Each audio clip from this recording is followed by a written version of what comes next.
Thanks, Kelsey. I would now call the hearing to order. I would like to begin by acknowledging that we are in Treaty 1 territory and the traditional homeland of the Métis Nation. This morning, sitting on the panel will be Mr. Richard Whitbread on my far left, Ms. Liz Desmond on my direct left. I'm Robert Hutchings. I'll be chairing the hearing today. Representing the City Winnipeg Assessment and Taxation Department will be Ms. Wareham, and our executive assistant today is Ms. Harrison. We will be hearing applications for revision of the assessment roll in accordance with the Municipal Assessment Act. The matters for which revision is requested have been described in each application, and we will limit discussion to those matters. The statements that applicants or the assessor make at this hearing are sworn testimony, and anyone speaking to the matters must be sworn in. Be advised that comparisons of assessments of properties are not considered evidence of market value by the Board of Revision. The Board of Revision is appointed annually by Council and is independent of it and the City Administration.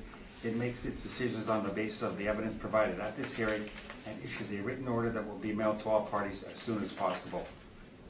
Please note that the Board's decisions with respect to an application may be appealed to the Manitoba Municipal Board if the matter pertains to assessed value or classification, or to Court of Queen's Bench if the matter pertains to the application of exemptions from taxation. Should you wish to appeal, information on how to do so will be included with this Board's order. With respect to the hearing process, I will confirm the matters to be addressed with each applicant following their swearing in. We will then have the assessor's testimony followed by cross-examination by the appellant first, and then the panel members, and then the appellant's testimony followed by cross-examination by the assessor, and then the panel members again. Each side will have an opportunity to summarize if they wish. Once all the evidence about an application has been brought forward, the applicant may leave. The process will repeat for each item on the docket today. The session will close after all the applications have been heard, and the Board will deliberate in private and make its decisions based on evidence presented here today. You will receive the order by registered mail as soon as possible. As information, all public hearings are recorded and will be part of the public record, and please can everybody make sure their cell phones are on complete silent. Could you swear in the parties, please? Kelsey, thanks.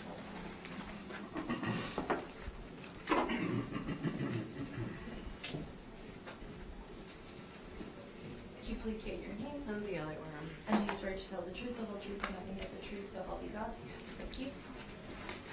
Could you please state your name? And you swear to tell the truth, the whole truth, and nothing but the truth, so help you God?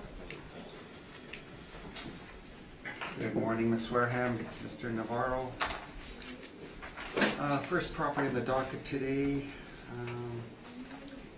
excuse me, is 1700 Waverly Street, Unit D, and we're dealing with a 2020 realty assessment only, no other issues. So, Ms. Wareham, when you are ready, please. Thank you. We're looking at file number 19-3624, roll number 03065043800. The address is D 1700 Waverly Street. If you turn to page 2, you'll see we're looking at a property that has an effective and actual year built of 1998 to 2002, and we have a leasable area of 64,401 square feet. I'm recommending to maintain the 2020 assessed value of $9,027,000. If you turn to page 3, you'll see subject property photos showing its location on the east side of Waverly Boulevard on the north side of Bishop Crandon in the Waverly Auto Mall. All the properties we're going to be looking at today are in the Waverly Auto Mall. The property that the subject property is the Murray Chevrolet dealership. So the Waverly Auto Mall is a condo title. On the east half of Waverly is one condo, and then on the west half is another condo. So this property is on the east half of the Waverly Auto Mall. On page 4, you'll see subject property photos. On page 6, you'll see land sales. On page 8, you'll see the income valuation summary. We have a leasable area of 64,401 square feet with a rent of $10.56. We have 2% vacancy, 2% expenses, $6 shortfall, and a cap rate of 7.15% for an estimated value of $9,027,000. If you turn to page 9, you'll see the comparables that we have for the subject property. Car dealerships are typically owner-occupied. There are very, very few properties that actually lease. The dealerships like this, like the subject property, are almost exclusively owner occupied. So when there aren't any rents in the market of dealerships, you have to look elsewhere. And in the City of Winnipeg's opinion, the most comparable property is big box retail. They're retail warehouses. They typically have a component of office space, they have a component of retail in the front, and then they have a component of warehouse in the back. So when you look to the market, the most comparable that we see are big box retail. So when you look on page 9, the comparables that we have on the top of the chart are big box retail stores. Places like Staples, Dollarama, Mark's Work Warehouse, a number of those properties similar to the subject. They're slab on grade construction, and like I said, they have the same sort of components. A component of office, a component of retail at the front where customers go, and then a component of sort of warehousing at the back. The comparables are all on main thoroughfares. The Waverly Auto Mall is sort of akin to like a retail power center for for selling cars. So that's why we've chosen these comparables as the most comparable. And again, we have an average of $18.86 and a median of $18.29. Typically, this big box retail has more of the retail portion versus the warehousing portion, where car dealerships have a larger portion of warehousing at the back, which is where they service the vehicles, which is why our rates are much lower than those $18 rates, because we're recognizing that there is a large portion of these dealerships that have vehicle servicing for them. If you turn to page 11, you'll see our cap rate information. Again, we're looking at retail cap rates. Again, you can't get cap rates if they aren't selling on income. If there aren't leases in place in the market, you can't derive a cap rate because you need leases in place to get a net operating income. And when you don't have that, you have to look elsewhere. So we look to retail. We look to the retail sort of power centers, and our City of Winnipeg 20th and 80th percentile are 7.15 to 7.3. Again, for a car dealership being in an auto mall, we see that there's very little risk involved in that. And typically these properties in the auto mall are newer. The subject property is built between 1998 and 2002. On page 12, you'll see legislation information. On page 13, you'll see the mailer that was submitted to the City of Winnipeg. And on page 17, you'll see the addenda. I'll note that on page 19, we discuss a fresh look. I'm sure you've all heard this before, but every reassessment, the City of Winnipeg looks at the income information as of the reference date for the economic conditions of April 1st, 2018. And so we look at the 2017 income and expense mailers, and we derive our assessed values and modeled information based on the information reviewed on those mailers. On page 20, you'll see more cap rate information. Again, we're looking to cap rate. We're looking at retail cap rates, and retail cap rates that we have on this page range from 3.1 upwards of 7.4%. Again, these are arm's length bona fide transactions where we've come up with a net operating income, a stabilized net operating income from the mailers applied against the sale prices. On page 21, you'll see our non-recoverable expense information. We have 3 non-recoverable expenses within the income stream. We have shortfall, we have vacancy, and we have the 2% non-recoverables. We use 2%, and the evidence for that 2% is shown on page 21 through comparables number 1 through 29, where we've reviewed the non-recoverable expenses net of vacancy and shortfall as a percentage of effective gross income compared to the actual. So we have a median of 1.06%, and we're using 2%. That's my presentation, and I'm happy to answer any questions. Ms. Wareham, excuse me, on page 1, under scope, I think this is relevant for all the properties today. Would that be fair? Would you mind highlighting what you've listed there for in the way of inspecting the properties or anything like that? The scope is here because the AIC, the Appraisal Institute of Canada, has, for their Canadian Uniform Standards of Professional Appraisal Practice, they have standards that come out every 2 years that appraisers and any designated appraisers, AACIs, CRAs, candidate members, and student members have to follow with respect to the work that they do. And so it outlines a number of things. And in the 2020 QSPAP standards that came effective January 1st of this year, 2020, it outlines new standards for mass appraisal. So for people who are defending assessed values, specifically myself, I'm a candidate member, so I now have to adhere to some of those things that are outlined. So the QSPAP standards outline what needs to be stated in your documents, so your reports, It needs to outline who the client is, what it's used for. So the scope of work, this is what the information we've put together for all of our briefs, for all of those members. So you're gonna see this in our evidence for people who are either designated members, candidate members, student members. So it essentially just says what we typically do as assessors when we're coming in to defend assessed values. We review the files, we look at previous assessments, we look at market data, it says whether or not we inspect the property. So it's all the stuff that everybody's already doing from our department when coming into the Board of Revision, but the AIC dictates in the QSPAP standards that we need to present that information as members in our documents that we submit. So that's why this is here, but this is something that all of our assessors do. Okay. So our department is looking at putting this in all of the briefs. Okay, thank you very much. Okay, Marcelo, any questions on the evidence presented by the assessor today? Just one or two. In terms of the condo status, you mentioned that this is a land condominium, correct? Yes. Okay. Does that restrict the use to the occupant? I believe I've heard evidence presented at these hearings that there is a restriction in auto malls that you must have an auto use if you want to, as part of the condo plan, although I haven't read the condo plan and the condo declaration, but that is evidence that I have heard presented. Okay. And would there be any contributions that the occupant has to make towards things like operating costs, future development, common elements, that type of thing? I would assume so. Again, I haven't read the condo declaration or plan on how it's set out for the. And also, you mentioned that you use big box, essentially big box retail rents. Yep. Okay. In terms of big box retail, what is the vacancy on big box retail? With respect to. With respect to the percent that you've used for vehicle dealerships here? Vacancy in the sense of what's reported in the market or what we've applied as a vacancy in our assessment parameters. Look, I mean, I think clearly there's not much evidence for any type of information on these types of properties because they are typically owner occupied. So the information is coming from somewhere else, correct? I would assume so, yes. Okay, thank you. Those are my questions. Thank you, Marcelo.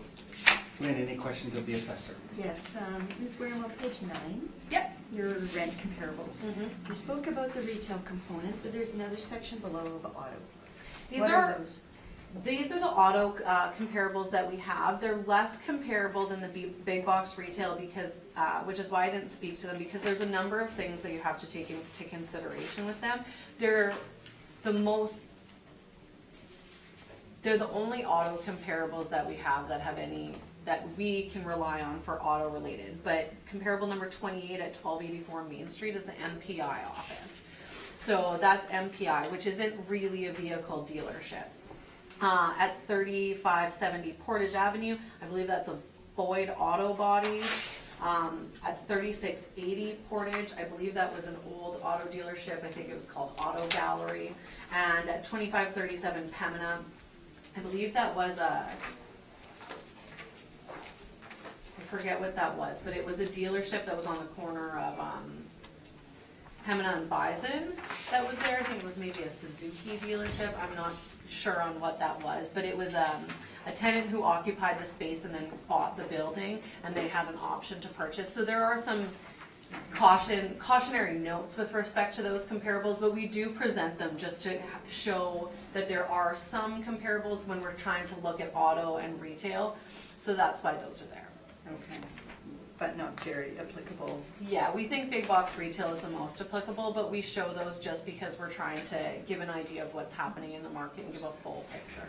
Okay, so Mr. Navarro also raised vacancy. Your model uses 2% vacancy. Yes. That's pretty low from all the other vacancy rates I've seen for all different other types of properties. Can you explain the 2%? We use 2%. I've seen 2% used for things like gas stations, car dealerships. We always have a 2% vacancy on those sorts of things because you typically don't see these properties vacant. Someone is always either occupying it because, again, these are owner occupied. So if you look at the auto mall, I don't think I've ever seen an empty building in the auto mall. Like, they're always occupied by someone. So we have a lower vacancy for that reason, and like I said, gas stations, I've defended a few of those this cycle. They're also at 2%. So if you're looking at, say, like a co-op, how often do you drive by and see an empty sort of co-op? So we have a 2% vacancy on properties that you don't typically see people moving out of where they're leasing the space. They're typically properties that are owner occupied and purchased to be used. Okay, thank you very much. That's all my question. Thanks, Lynn. Richard, any questions? Mhm. So that, your numbers are all model driven? Yes. Have you changed any of them? No. Nothing. I just noted a minor change in the owner's indication of 66,215 square feet versus 64,401. Can you comment? 64401 has what we've been, is in our system, that's what we've been using. I can't speak to the difference. If the owner's saying that they have 66215, we have a lower amount, so.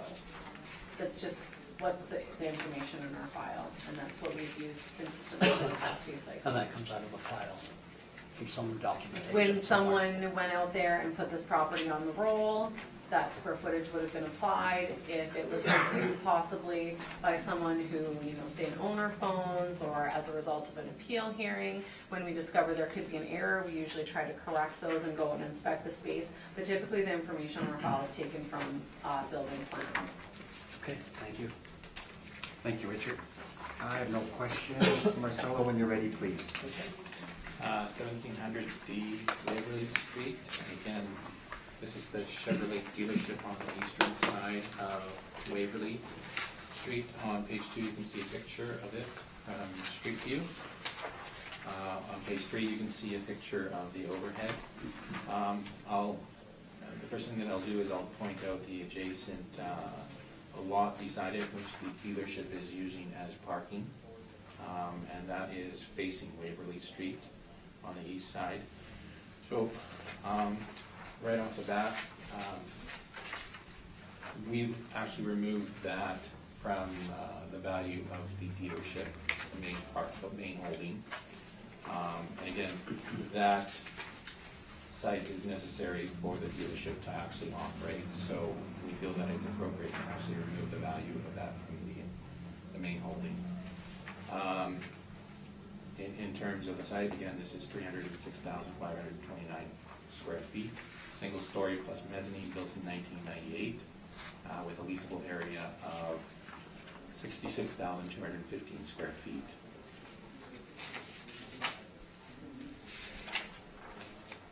In terms of the approach, if you please turn to page 7. We've accepted the rent of $10.56 per square foot. Again, these are based on modeled retail warehouse rents. So we are satisfied with this rent. In terms of vacancy, we are applying a 4% vacancy. And again, the rationale here is that most of the valuation steps taken in terms of the model were taken from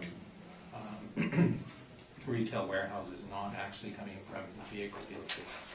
That's the reason that we've applied a 4% vacancy on this. Shortfall of 6% or $6, and non-recoverable expenses of 7%. We've used a capitalization rate of 7.25, and again, that points towards its tenure. It is a condo. There are restrictions on its use.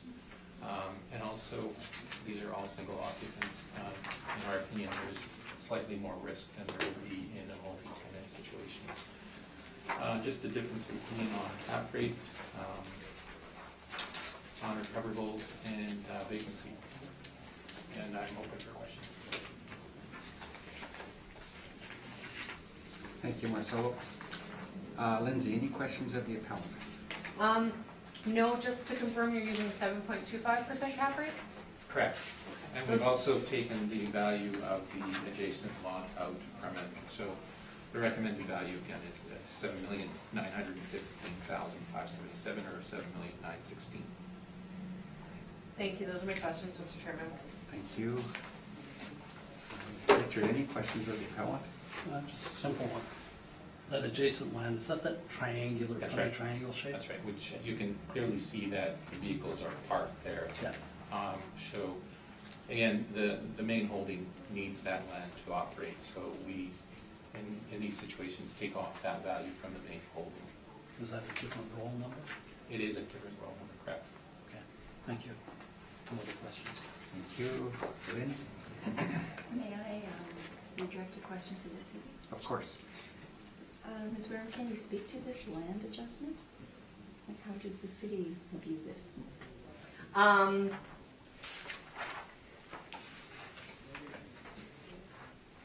We look at land adjustments in a site-specific way for this particular, for particular properties as to whether or not they need. The area, the ownership of that property is the city of Winnipeg, and so I believe it's most likely leased to the current owner. They use the lot, we don't really have, I haven't reviewed whether or not that we should take this off. In the sense of, yeah, it's owned by the city of Winnipeg, it's on a different roll number, and I haven't made a recommendation to reduce the value. But you said you haven't reviewed it. Do you plan on reviewing it?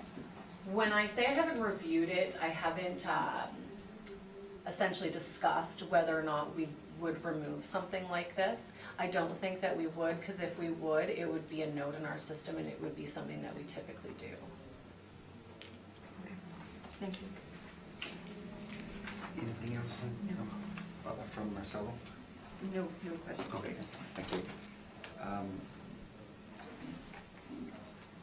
Maybe, Lindsay, I'll ask you a question right now too that I forgot to ask. What is the effective age of this property when it shows shows the old building, new building, and there's nothing declared there, so. That if, it says 1998 to 2002, and that's what we have in our system as the effective and actual year built for this property. Okay, so Marcelo,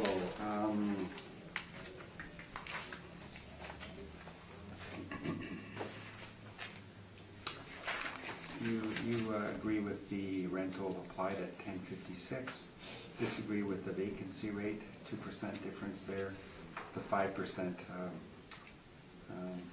expenses. NOI is a bit different, we got a 0.10 difference in the cap rate. Now the land value, is that the assessed value that Yes. you're using? Yeah. 246. Do you know how many square feet it is? And I guess my point is, do you think that that's an accurate valuation on that land? It is 17,168. That is the assessed value on it. Okay. So, 246.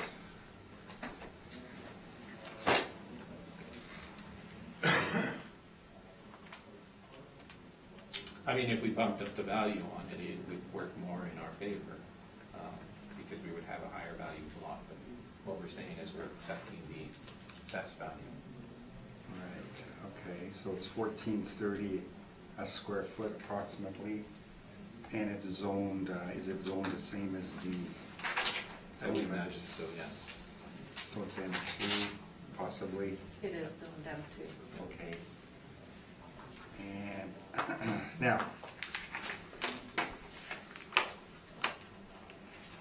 I'm looking at the picture, the aerial picture on page, if I can find it.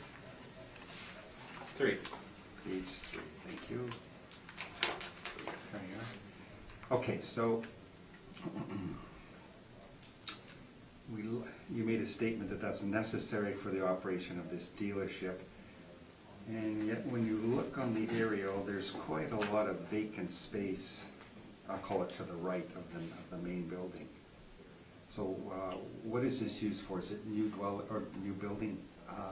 I would stock? imagine that a dealership requires parking. New dealership, So- yeah.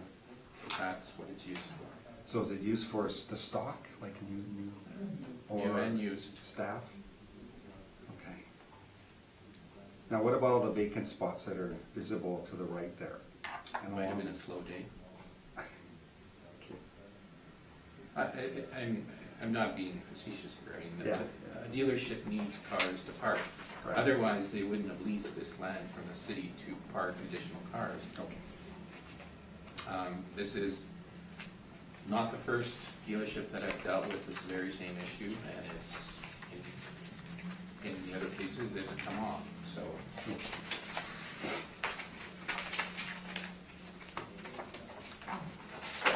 All right, that's my only question.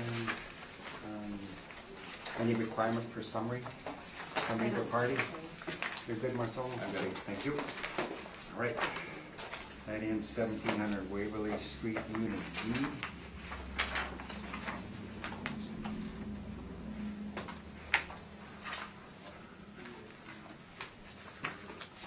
Next property is 1717 Waverly Street, Unit 1000.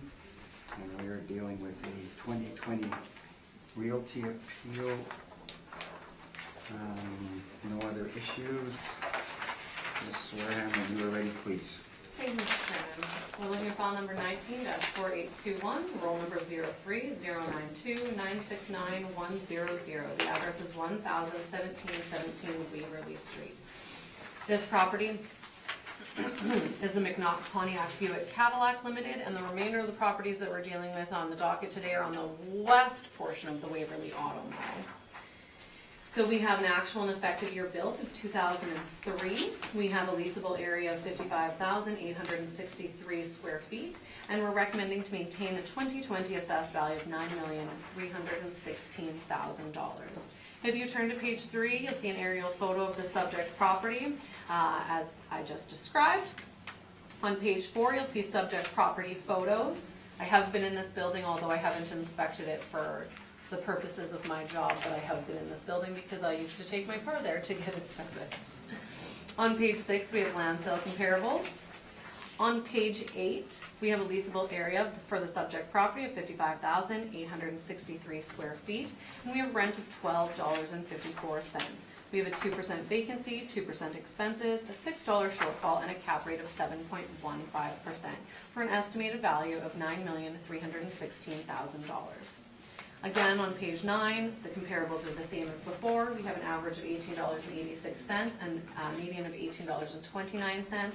We look to big box retail warehouses, and our rent is $12.54, recognizing that there is a larger portion of vehicle servicing in car dealerships versus big box retail. On page 11, you'll see the cap rate information. Again, we're looking to retail cap rates. We have a retail 20th and 80th percentile that the City of Winnipeg's model has of 7.15 and 7.3. We have Colliers that has a range of 6 to 6.5, CBRE of 6 to 6.5, and Cushman and Wakefield of 5.75 to 6.25. On page 12, we have Municipal Assessment Act information. On page 13, we have the income and expense mailer submitted by the subject property owner. And on page 17, we have the addenda that we place in all of our briefs. Again, on page 20, we're looking at retail cap rates. And on page 21, we have a median of 1.06% as our non-recoverable expense analysis to defend the 2% non-recoverable expense that we have in our income stream. I'm happy to answer any questions. Thank you. Thank you, Ms. Wareham. Marcelo, any questions of the assessor? Same modeled information as the previous one? Yes. I have no questions. Thank you. Lynn, any questions? Yes, your brief on page 5, Okay. shows sale history. What is that all about? These are sales that we have that show up on the property. We have an April 1st, 2016 sale and an April 1st, 2019 sale. I have not reviewed the sales. Just see if there's any notes in our system. I haven't reviewed them because I believe they're post-reference, so I haven't looked at them because they are. Except for the April 1st, 2016. The April 1st, 2016 one, there aren't any notes in our system. I would assume that it was a non-arm's length transaction because these vehicle dealers, this has been the Buick, this has been this dealership for some time. And it's been the same one for a long time. There are really no sales of vehicle dealerships. If you turn to page 6 of our brief, this is the information we put in all of our evidence. on page 7, I should say. And these are the sales that one particular individual in our department reviewed, and I don't believe this is actually one of them. So these are what our department has viewed as arm's length sales, but I haven't gone over it. This is just the information that we place in all of our briefs, and I wouldn't be able to speak eloquently to them, which is why I haven't relied on them. We're relying on the rental information, looking to the market of what's happening, because these are typically owner-occupied properties. Okay. I have another question about your rent. This one you're using $12.54 per square foot. Last one was $10.56. Is that a function of age, or what is that? Our rental comparables typically are a function of size, age, location. These are the same location, but the last one we had about 64,000 square feet. This is 55. This is a newer building. It doesn't have a 1998 age on it. It has a 2003 age. So it's age, size, location, not so much. It's None sort of, rents yeah. are affected by location, but because we're looking at properties that are We're all all in the Waverly same Auto spot, Mall, right. it would be size and age. Okay. So this is slightly smaller, slightly newer. Yeah. Okay. Thank you. Thanks, Lynn. Richard? Would you say that visibility on the corner has an impact on rent? These two are across the street from each other, very visible from They- Waverly. They are very visible, but I think people know that it's the Waverly Auto Mall, and I don't think that just because you're on the corner, people are gonna come to your dealership. I think people are driven by the fact that it's an auto mall, and it's sort of a one-stop shop. They can come if they're looking for a car, they can go from dealership to dealership, and if people are coming there for a particular dealer, they know where it is. So I'm not sure that it would have an effect on rent being on the corner, but if you are looking to someone coming in and renting it as retail and not an auto dealership, a corner influence would be a factor, but because of the fact that only vehicle dealerships can be in here, I'm not sure it plays much of a factor in rent being on the corner. Okay, so the Nissan or Toyota tucked way back in the far corner on the west side should not have a lower rent because of visibility, is what I hear you saying. Yeah, I don't think that's a factor. I think the fact of being in an auto mall, people know that it's there and know where you are. Like, I know where the Toyota dealer is. When you're driving down Bishop, you can see that there's a Toyota dealer. You can see that there's a Mitsubishi dealer. You can see all of them, and again, when you're coming to the auto mall, you know what you're going there for. So I think it doesn't play as much of a factor, and because these don't really rent, the owners aren't really negotiating rents for people to take over the space because they are related parties. Asked and answered, thank you. Thank you, Richard. And I have no questions. Marcelo, when you're ready, please. Okay, this is Unit 1000, 1700 Waverly Street. Again, this is the Buick dealership on the corner there. On page 3, you can see a picture of it. Page 2, the overhead. More overhead pictures. Again, this is a land condominium. We've already stated this in our previous appeal. In terms of the rent, we've gone with a rent of $12.50. Essentially, we're agreeing with the rent that the assessor has provided. The differences are our vacancy, our non-recovered expense allowance, and our capitalization rate that we've applied at 7.25. So the value that we're recommending, along with an adjustment on land, is $8,241,124.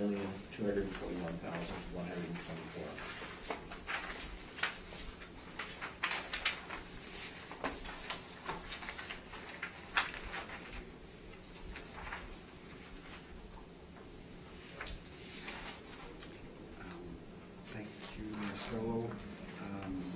Lindsay, any questions of the appellant?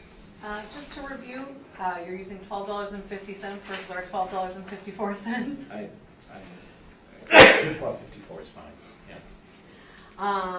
And 7.25% cap again? Correct. Okay, those are my questions. Thank you, Mr. Chairman. Thank you. Richard, any questions of the appellant? None here. Thank you. Lynn, any questions? Yeah, again, this land, is that little tiny skinny piece? Well, it's actually everything that's outside of the main parcel.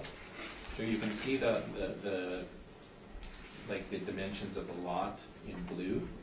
And then outside of it, there's some additional land that the dealership is using. Yeah.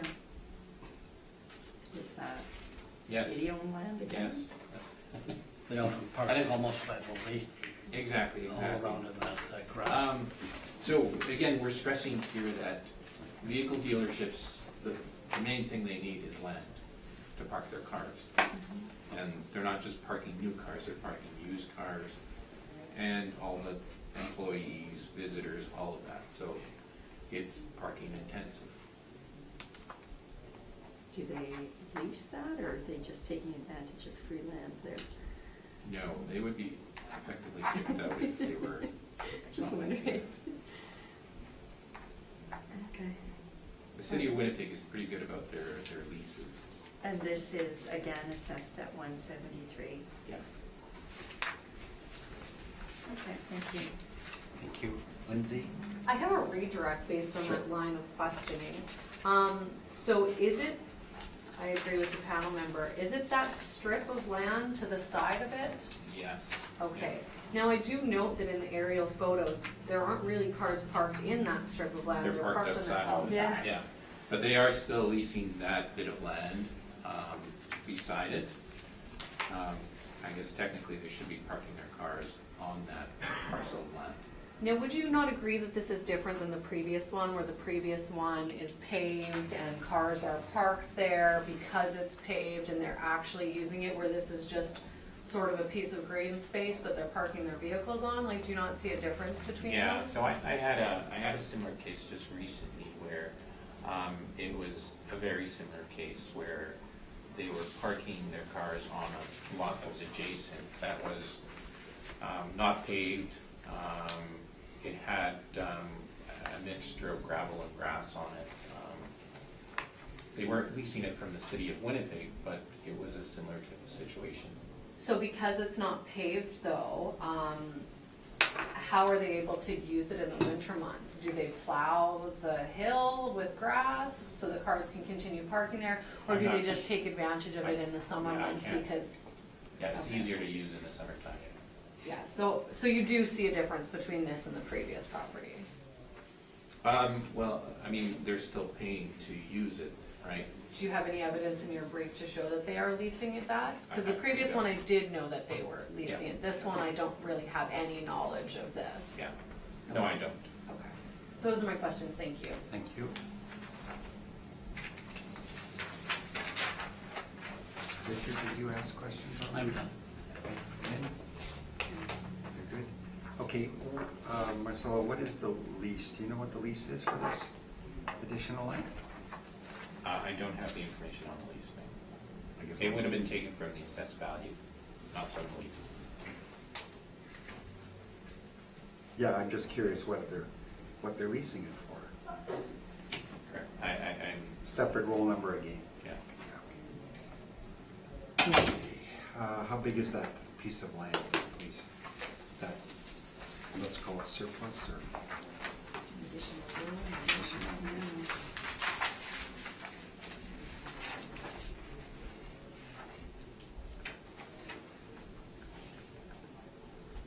I don't have the number here, sorry.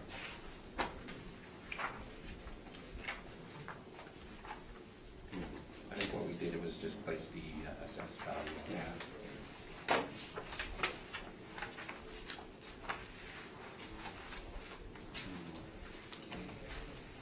Let's see here. It was just that strip along Waverly Street, that's all. That thin strip where nothing was parked.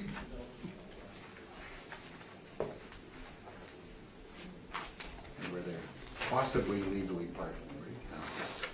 Yeah. Okay.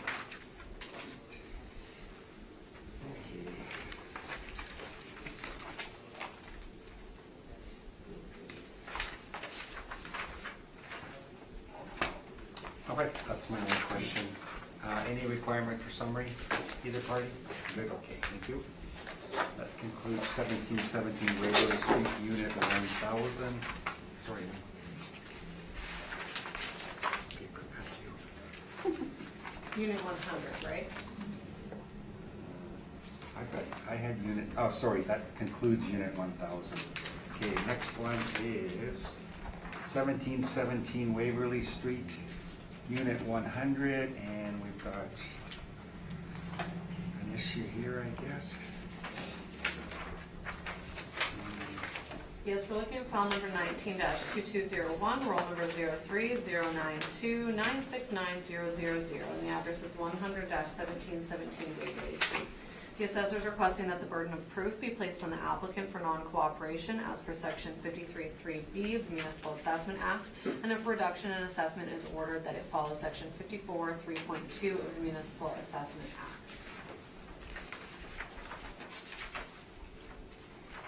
If Okay. you look at the request for income and expense on page 5, we haven't received anything. For the information year of 2016, we didn't receive anything. For the information year of 2017, we also haven't received anything. If you turn to page 13 of my brief, you'll see the mailer that was submitted to this, or the letter that was sent to the subject property owner.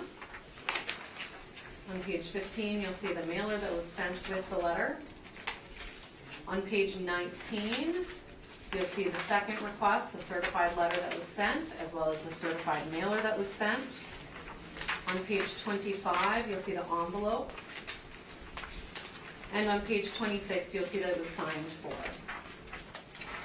This is the information we have in our system. We don't have anything from the owner. The mailing addresses and where it went have all been unchanged, and that's where we've been sending all the assessment notices, tax bills, everything's been going to that address, so we have not received anything.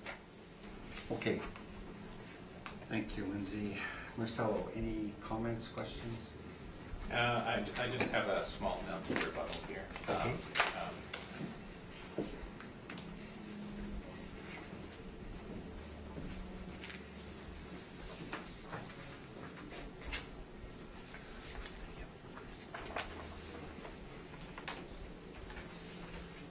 Thanks.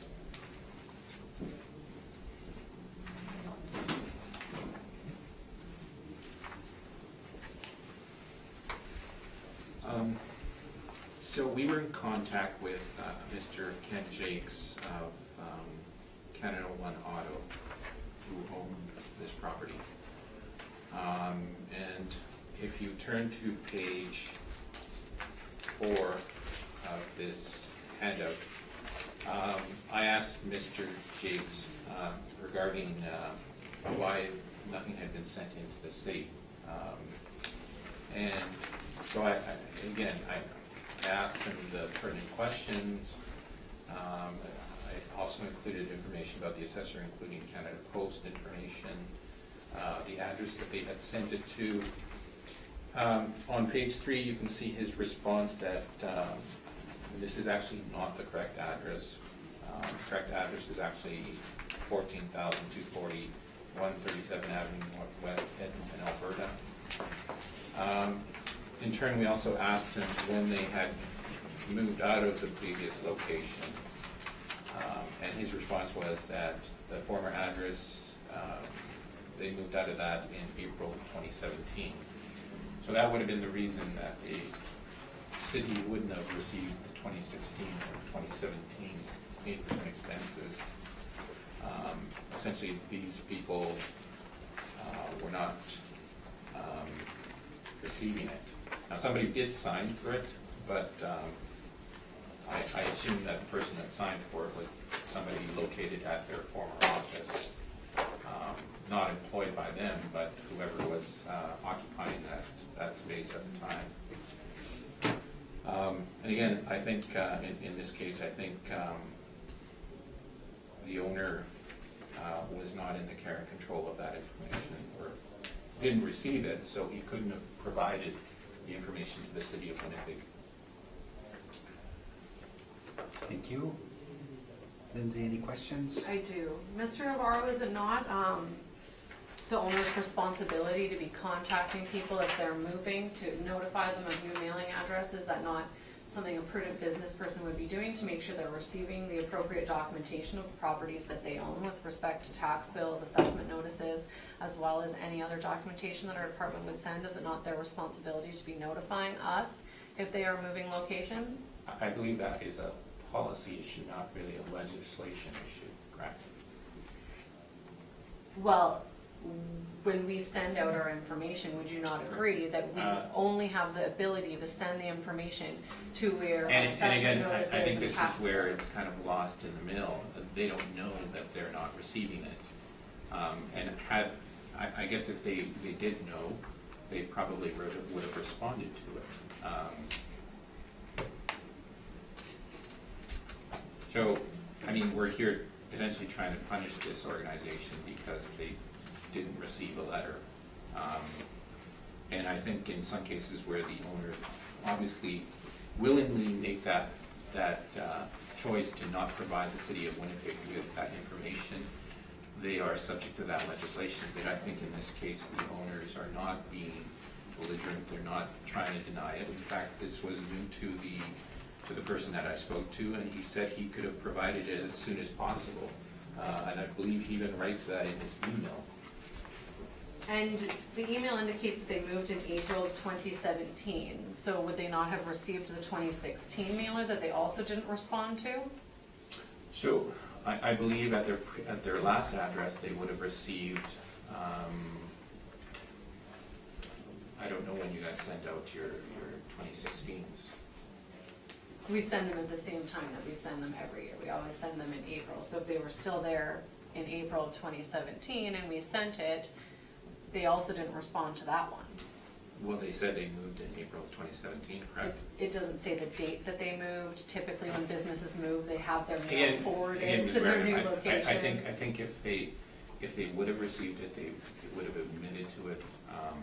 I think the mere act of them not responding to anything afterwards is showing that they're not aware of this. And I don't believe that you received anything afterwards, correct? I'm gonna check, 'cause I'm not 100% sure.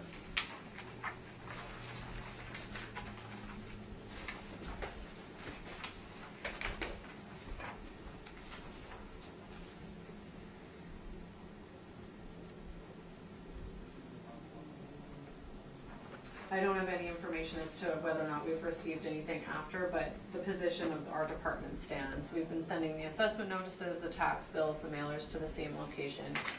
We sent out the 16 one, it was also not responded to, so it's our position, the mail was signed for, it's our position that it hasn't been returned. Okay, thank you. Lynn, any questions? Yes, you mentioned that the tax bill was sent to the same address. All of our Has the correspondence. taxes been paid? I'm assuming the taxes have been paid because there wasn't any remarks or notes in our tax system that they are delinquent in their taxes. Would you normally have remarks like that, if that is the case? In our tax system, there are comments, so there's a few other properties on the docket today where we're requesting penalties, and there was some questions that I had with respect to the tenancy of it. So I always go into that system to look if there were mailing address changes, if there were ownership changes, to look at that information to find out. Because we don't want to penalize people if it's a new ownership or if they had moved. So I do use our tax system as a cross-check because people do contact us, and you'll see a number of notes of if they've changed mailing addresses, if they've changed care of, if they changed tip. There's all of that information in our tax system. So I usually do check that information. Thank you. Thank you. Were we asking questions? No, rebuttal, it was over Yeah, rebuttal. Sorry. but no, you can ask, Okay. yeah, go ahead. How long has Altus been representing this property?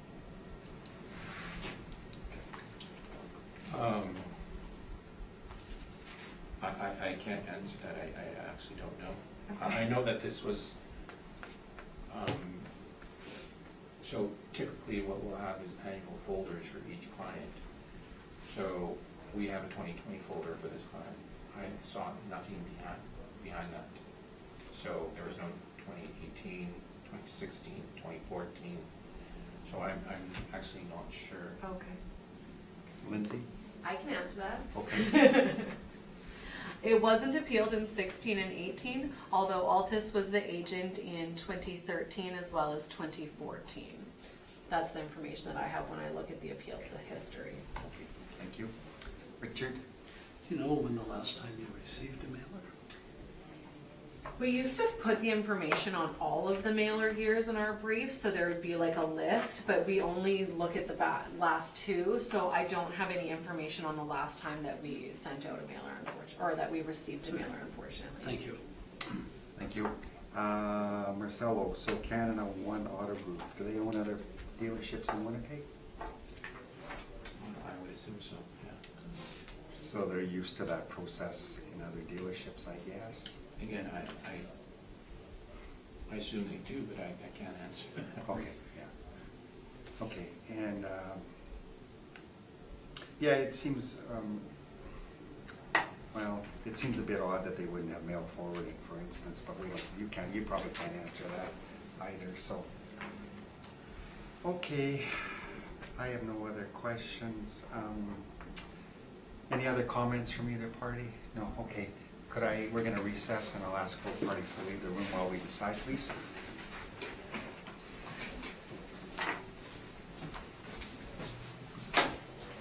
Everybody, I guess, is. Yeah, yes.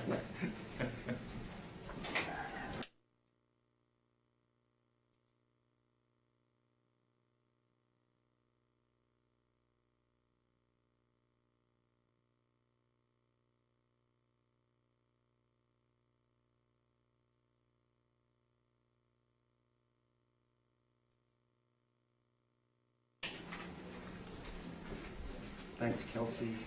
I'll now call the hearing back to order. Okay, the panel's considered both presentations from the appellant and the assessor, and we are going to allow the non-cooperation based on the evidence presented.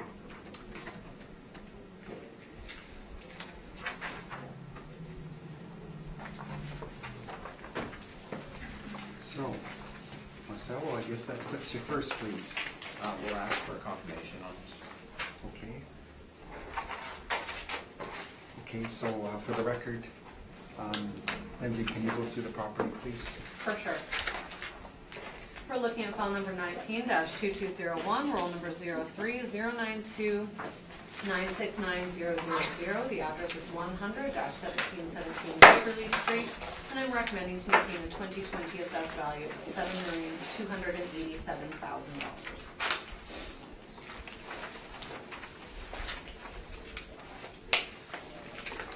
Okay. Panel members, any questions? I have no questions. Richard? Okay, so the value in the roll is $7,287,000. You swear him? Okay, thank you. You got that. Let's see.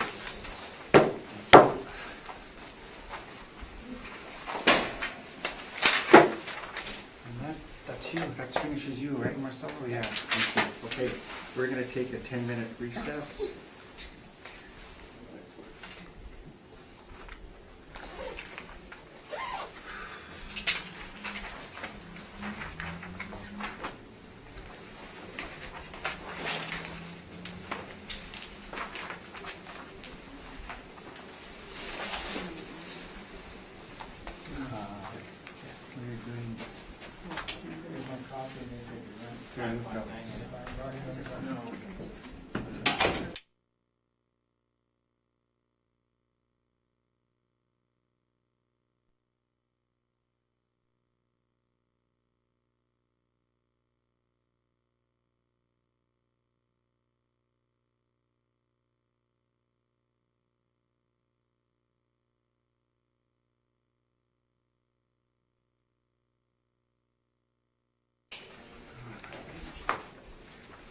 Thanks, Kelsey.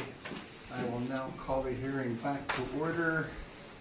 And where am I here? Okay. So we're going to deal with item number 5, which is file number 19-4429. And address is 1717 Waverly Street, Unit 500. And we're dealing firstly with a non-cooperation request by the assessor and then 2020 realty assessment appeal. Good morning, Mr. Mercury, Mr. Neufeld. Okay, that's the wrong one. There we are. Document 5. Okay.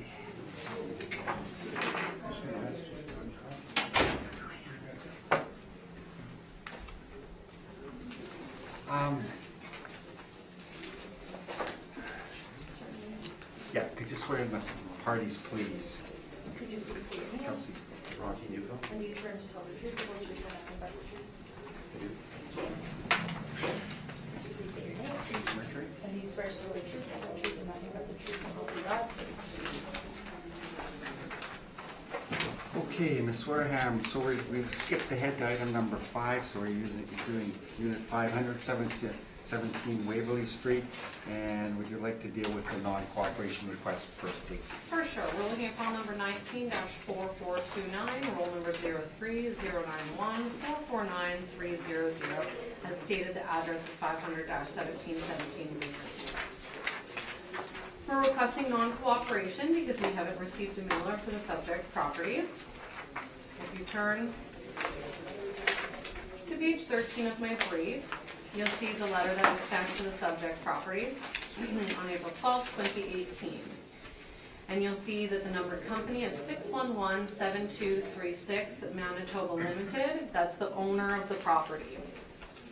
And you'll note that that is the same owner that's on page 1 of our brief. It says care of Winnipeg Suzuki, 500-1717 Waverly Street, which is the subject property location. Page 15 is the accompanying income expense questionnaire that was sent. Page 19 is the certified letter that was sent, again, sent to the same property owner. Page 25 was the envelope that was sent, again, sent to the property owner, care of Winnipeg Suzuki, 500-1717 Waverly Street. Now, it says care of Suzuki, but this property has changed business names a number of times. It's been Suzuki, currently the taxable, the current business assessment is Walt Morris Pre-Owned Supercenter, and now it's Maserati. So the tenancy has changed on multiple times. But, that being said, this is why I've included the company searches. The company that's the taxable party that's responsible, so typically for BA, there's a business operating name and a taxable party. That taxable party, although the tenancy has changed from Suzuki to Walt Morris to Maserati, the taxable party has not changed. So I've included the company searches for both. So on page 7 is the company search for the realty. And you'll note that all of the people involved are the same people as the company search for the taxable party of the BA. So again, on page 31, we're looking at the 2017 business assessment notice. It's Walt Morris Pre-Owned Supercenter. You'll note the taxable party 603-5460 Manitoba Limited. And on page 32 is the 2016 business assessment notice that says Winnipeg Suzuki 603-5460, which means there was no change in the responsible party for that business, as well as their business operating number. So the business ID did not change. So I looked in our records, when I looked in our tax system, there was a 311 inquiry in 2016 from a Nazim Khan, who was requesting that the operating name only be changed from Suzuki to Walt Morris. So they did not change the taxable party information, which means we didn't change any business IDs, nothing like that, just the operating name of the business changed. When I was looking in our tax system also, I noticed that that same individual, Nazim Khan, called and requested that the operating name be changed to Maserati for the realty and business information in our system. So the business name is changing, and it seems as though these are two separate parties, but they're actually not. They're related parties, and our position is we still haven't received a mailer for this. So we're requesting that the non-compliance and penalties be applied. Thank you, Ms. Wareham. Mr. Mercury, I guess, are you dealing with this? Any questions? Yes, do you want to distribute the handouts that you have?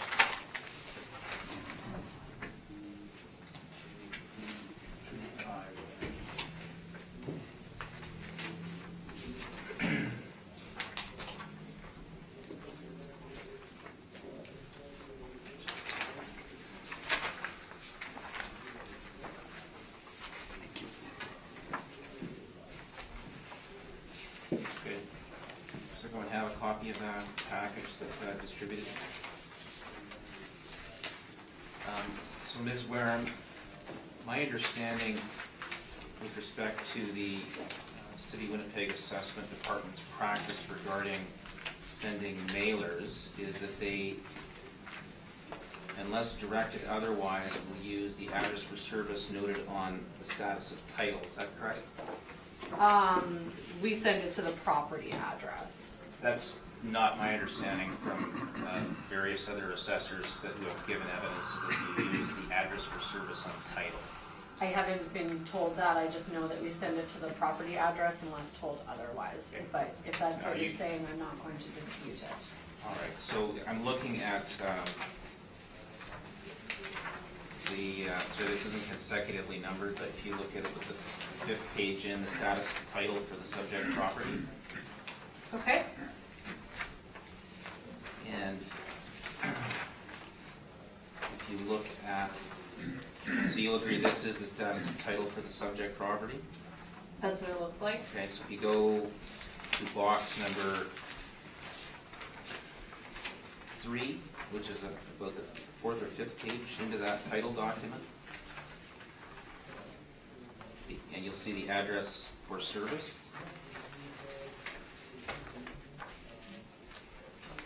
Do you see that? Okay, And it indicates Unit 90, 3965 Portage Avenue. that's what the title says. Okay, and the mailer wasn't sent to this address, was it? Not to my knowledge.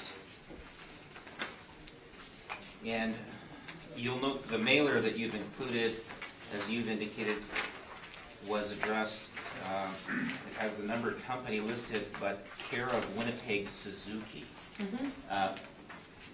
You would be aware that as of the date of the mailer, April and June of 2018, that Winnipeg Suzuki was no longer operating that, or no longer occupying that particular space? It was a different business name, but it was the same party. Well, was Winnipeg Suzuki operating a car dealership at that location at that time? Winnipeg Suzuki was the business in that dealership at that time, correct? Do you have any evidence of that? That was the information we have in our system and the notes that we have that I've reviewed. We've just been changing things based on what's reported to us by the property owner. So if I were to suggest to you that Winnipeg Suzuki had vacated that space some time prior to that, would you have any reason to dispute that? No? No. And in the package of documents that I've included, that we have distributed, there is also reference towards the back of that package. You'll see the corporate search, sorry, the second last page, the company's office search for Winnipeg Suzuki.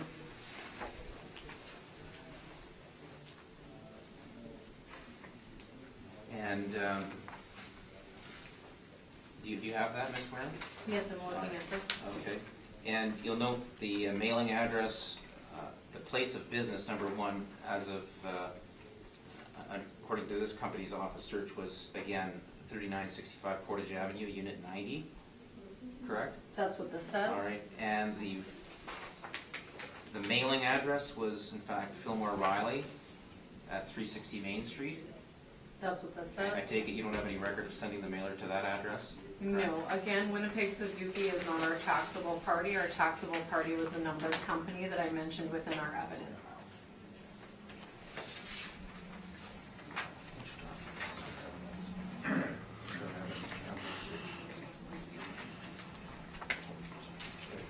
Yeah, yeah.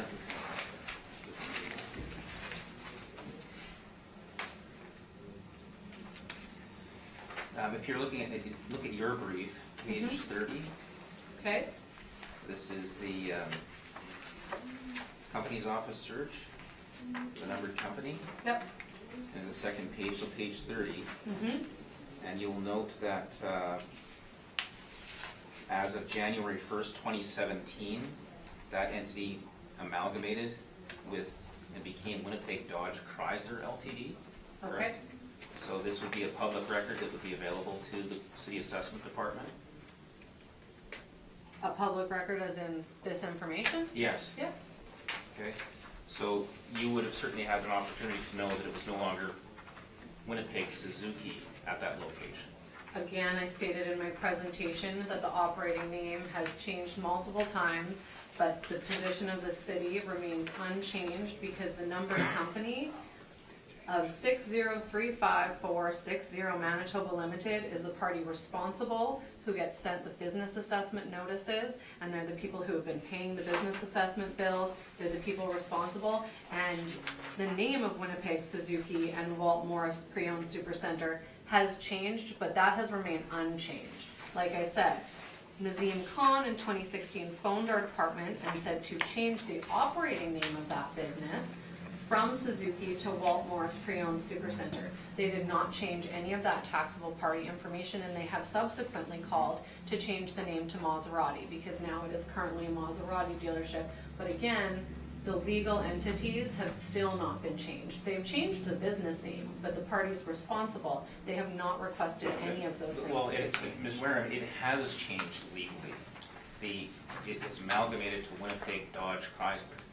You're aware of that? That's what the company search says, but it's the parties responsible to tell us who their taxable party is. And if they say that the numbered company is the numbered company responsible, and they're not requesting any of those changes, that's in our opinion who's responsible for it. If you look at page 29 again of your brief, Wareham, this is the company's office search. And you look as of the second box down, entity name, this is the company, 6035460 Manitoba Limited. And what does it say under current status? It says inactive amalgamated. Inactive, which means it's a new corporation because it amalgamated with Winnipeg Dodge Chrysler Ltd. Okay. Correct?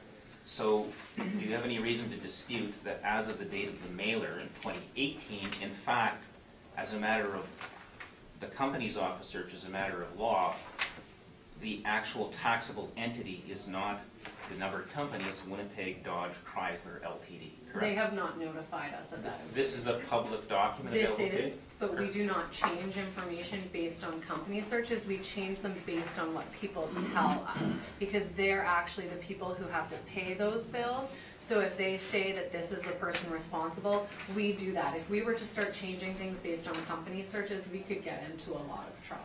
Well, I'm gonna suggest to you that you do change your registered address for service based on public records, namely the land titles records, Okay. routinely. Do you have any reason to dispute that? I don't have any reason to dispute that, but to my knowledge, many people who are responsible, one of our main questions when we go and inspect new properties, when we license in new tenants for business assessment, we say, what is your taxable party? Who is the party responsible? Are you a limited incorporated company?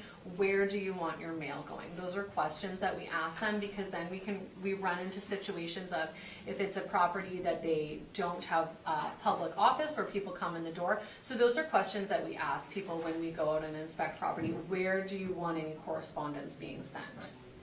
But you don't have any evidence of that specifically in terms of where the mailers should be sent. You don't personally know that.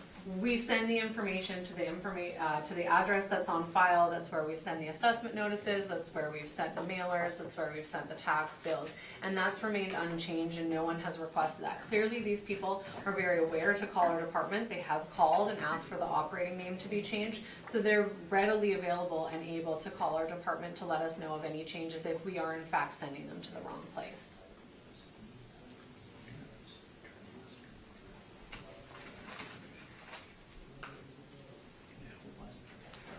Those are my questions. And do you have any other questions, Mr. Yeah, I just want to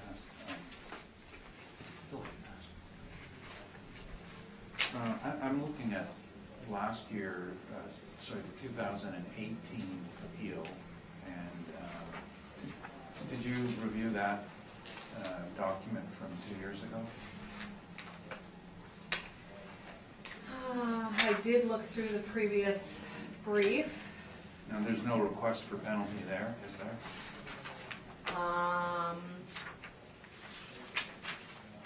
Not that I'm aware of. And you're aware that in the document, there's no copy of the mailer either, is there? I don't have the full brief. Typically what I do is I review the brief, preparing for an appeal, and then I print off for my notes the appropriate pages, so typically the valuation pages, if there's any arguments on the applicant side in their brief. A lot of times our briefs are, 50+ pages, and that's a lot of paper, so I only print the applicable information, and I would not have printed the previous mailer.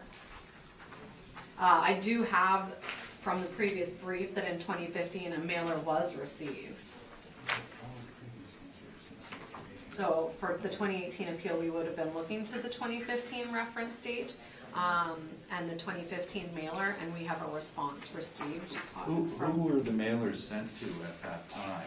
I, again, don't have a copy of the mailers. All I have is the page of the brief where it says request for income information, and it says 2015 response received on April 22nd, 2016. Were they sent to 603,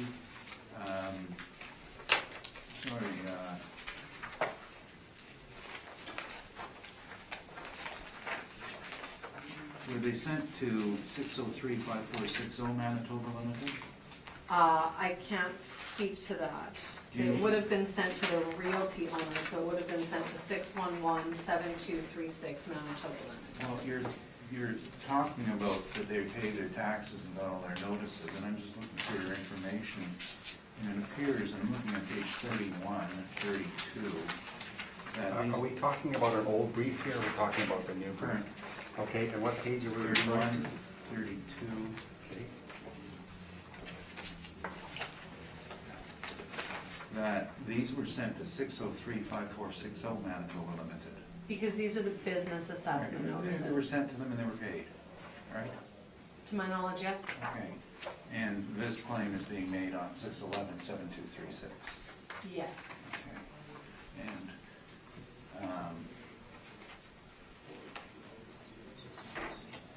they're not the same taxable party then, are they? They are different taxable parties, but they are the same common ownership based on the company searches that I've provided on pages 27, 28, 29, and 30. But the former company, 603, has always been compliant then, have they not? Like I have I'm looking at The previous. realty owner did submit their mailer for 2015, but we don't have any mailer submitted for 2017. Right, but the previous ones where they submitted, were they sent to 603 or to 611? All of the realty information goes to the realty property owner. So Well, the mailer gets sent to 611, the assessment notices get sent to 611, the tax bills. The 603 is the business. What I was trying to show is that they are the same people. They have a different taxable party, they're the same people. Because I knew, when I was looking at I think this. it's asked and answered. Okay. Okay, We understand. I have in my possession mailers that were sent to the former owner to 903965 Portage that were answered. So I'm just wondering how, now you have a new company, they're not answered, that was my question. The property owner, to our knowledge, the numbered company of the property owner has not changed. The numbered company of the business assessment has not changed. The company searches for both parties that I've presented have the same directors, they are related parties. I went to extra lengths on this one because when I looked at it, thought, oh, well, this isn't Winnipeg Suzuki. So I had to do my due diligence to ensure that I wasn't requesting penalties on someone that it was wrong, if they had changed ownership. So I went to great lengths to look into this to make sure that I wasn't requesting something inappropriately. Okay, anything else? Questions? Either party? No, just as way of evidence, yeah. You want to go through this? Yeah, unless they have, nobody have to ask. Do you have any questions of? We Yes. do. Okay, so you're done for now, okay. Richard, any questions? of the assessor? Thank you. I'm good too. Okay, I have no questions. Any questions of the appellants? We just have some additional evidence to provide before we make a submission.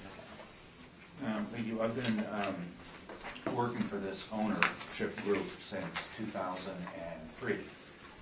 They are, started off as the same owner as, they purchased Westport Dodge Chrysler and became Winnipeg Dodge in and around 2006 or 7. And then they also expanded and purchased this site as part of their dealership group. They, this purchase was made in and around 2010. Subsequent to that, the Suzuki, which was their branding on the site, they made the announcement in 2013 that they declared bankruptcy in the US and were ceasing sales in Canada as well. And so there was about a year of notice of shutdown.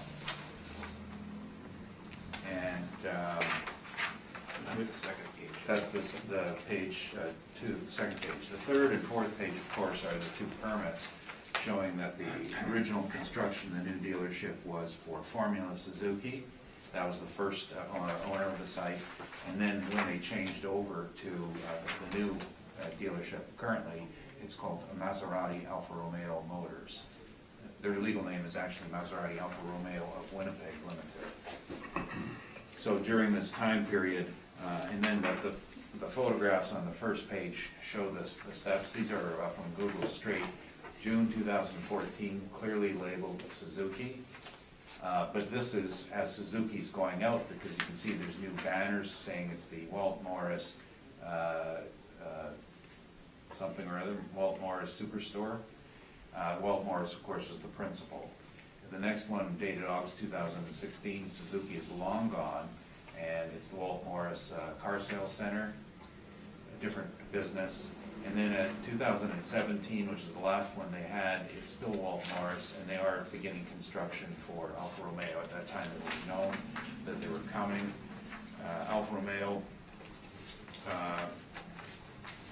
moved into the market. They were open for business in and around April or May of 2018, and that coincides with their filing their business name on May 2nd, 2018. So that's when they began operations. So there were a number of changes, and in the interim, there were also changes behind the scenes on the ownership of the site as it moved along and migrated, but consistently with the time is, you'll see that there is a named Mr. McManus who is involved, and his correspondence goes, in this case, there has been no change in that. It's always gone to the request to 903965 Portage for the title. So there was that consistency. The last year's appeal was interesting in that there was no request for penalty, and again, these so-called irregularities had always been in place, but it was deemed that they This is Mr. Neufeld, it's a new hearing, so. Irrelevant. well, no, I think the circumstances were in play at that time. Well, it's up to the assessor, she takes ownership of it and she decides whether Right. she's gonna Well, request, okay? Simple as in that. principle, providing our fair evidence, we can say that this issue was discussed at one point and acknowledged. We don't know that, I'm saying I was here. okay. I was the only person here. Okay, ask and answer, or whatever. Yeah, move on, please. That, okay.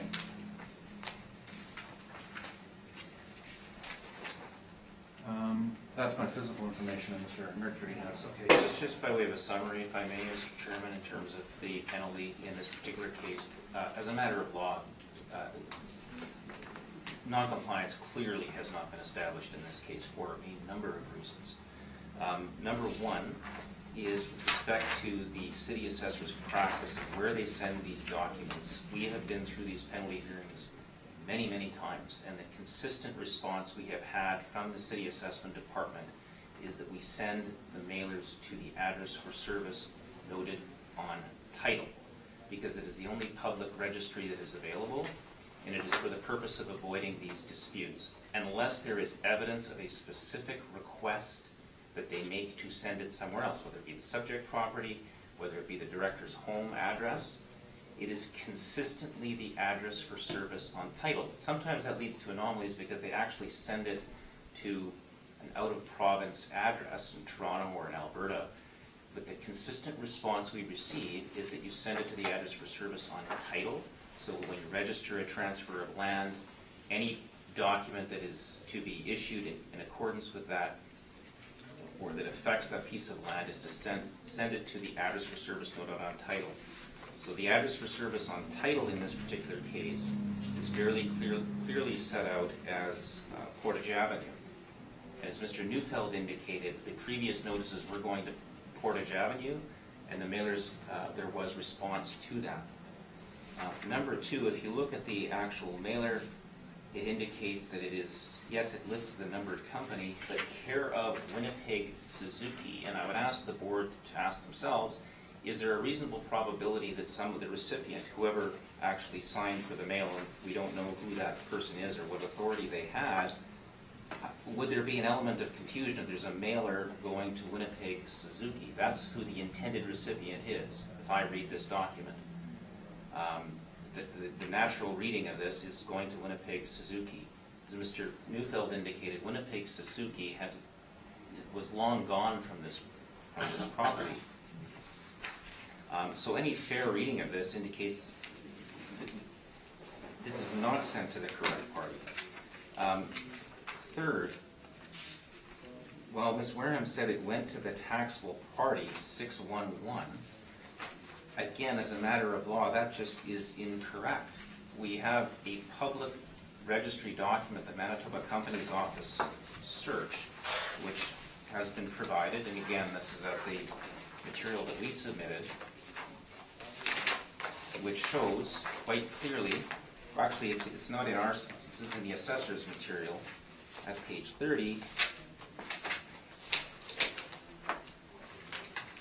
Actually, page 29, that effective,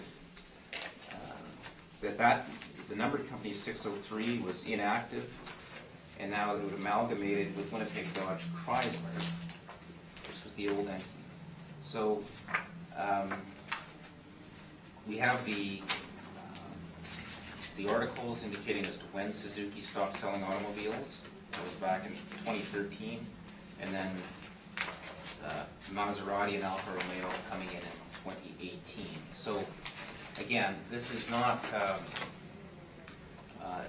it's not simply a situation of listing a numbered company and putting any address that the city assessment determines is appropriate.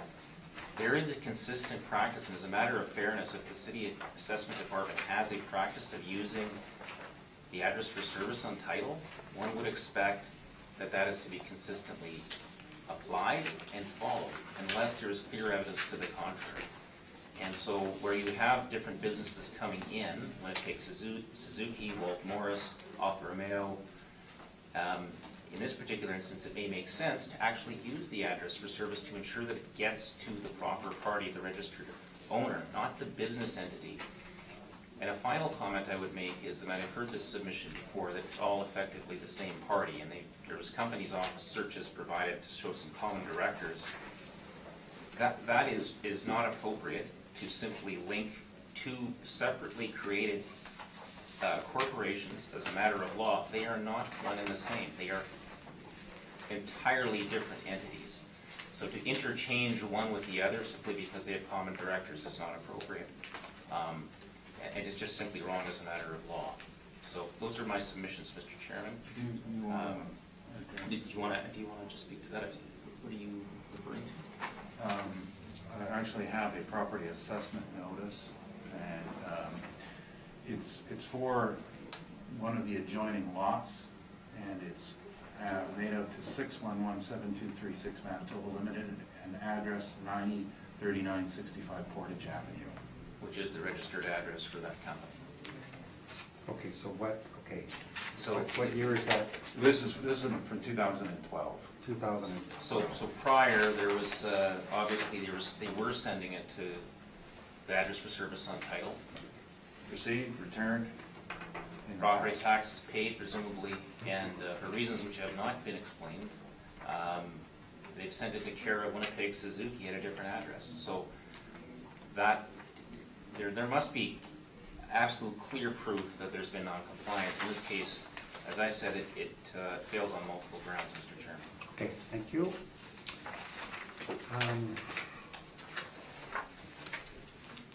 Lindsay, would you like to ask some questions first? I'm gonna ask you something first, maybe we'll understand what's going on here better, or I think we do, but are the property taxes being paid at the current mailing address? To my knowledge, everything that I've read in our tax system is that these owners are responsible owners. They call our department when things change.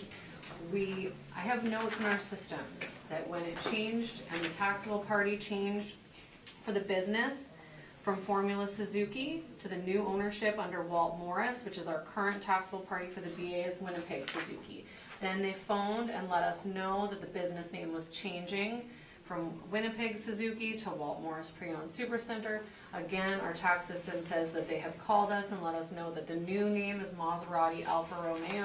But And still mailed to the same? it's all still mailed to the same address. And I the have tax- no knowledge of this 39, Unit 90, 3965 Portage Avenue. To my knowledge, all of this information has gone to the property address. And when you're looking at Mr. Neufeld's information, Maybe I'll just ask one more question. So, and the tax bills are being paid by being sent to that address? to my knowledge, all the information is being received. We're here today because they've received a 2020 assessment notice. They clearly aren't delinquent in their taxes because there would be a number of notes in our tax system indicating that we've sent people out, that there are things being paid. I haven't seen any of that, and Okay. again, Thank the you.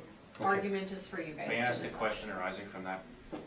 If the property owner is on tip, do they need to receive a property assessment notice, Ms. Warren? It's just processed and paid, is it not? It is processed and paid, but we still do get proper, if people change tip, we have notes in our system that the tip information has changed. Well, what I'm So saying, again, the information that I looked at, where I got all this information of mailing address changes, there are notes of whether tip is changed. So if a Right, okay. company's ownership changes, they say, change our tip, because someone isn't gonna pay something the that's not point of my theirs. question is that you don't need to physically receive a tax bill to be compliant to paying your taxes. If you're on tips, That it'll is be- correct. It'll be paid, correct? That is correct, but you still do receive a tax bill, and when you get your tax bill, if you're not the person responsible, you would phone the city of Winnipeg and say, hey, I'm not paying this because I'm not there anymore. And with respect to the question of the assessment appeal, you're suggesting that you're assuming that they appealed only because they received a physical mailer in the mail? You're aware? No, that's not what I'm saying. Okay, well, you said. in your- I'm saying that they received their notices. Okay, no, your words were, we're here because they received a property assessment notice. Well, let's be very clear that the property assessment notices are available online publicly, That correct? is correct. And someone like Mr. Neufeld could proactively file an appeal by looking online, correct? He very well can. All right, and you said that this is a very responsible owner, correct? To my knowledge, they're, in the sense of, they don't allow things to, I've seen situations where something changed years prior and no one notified us of it because they just didn't know or think to.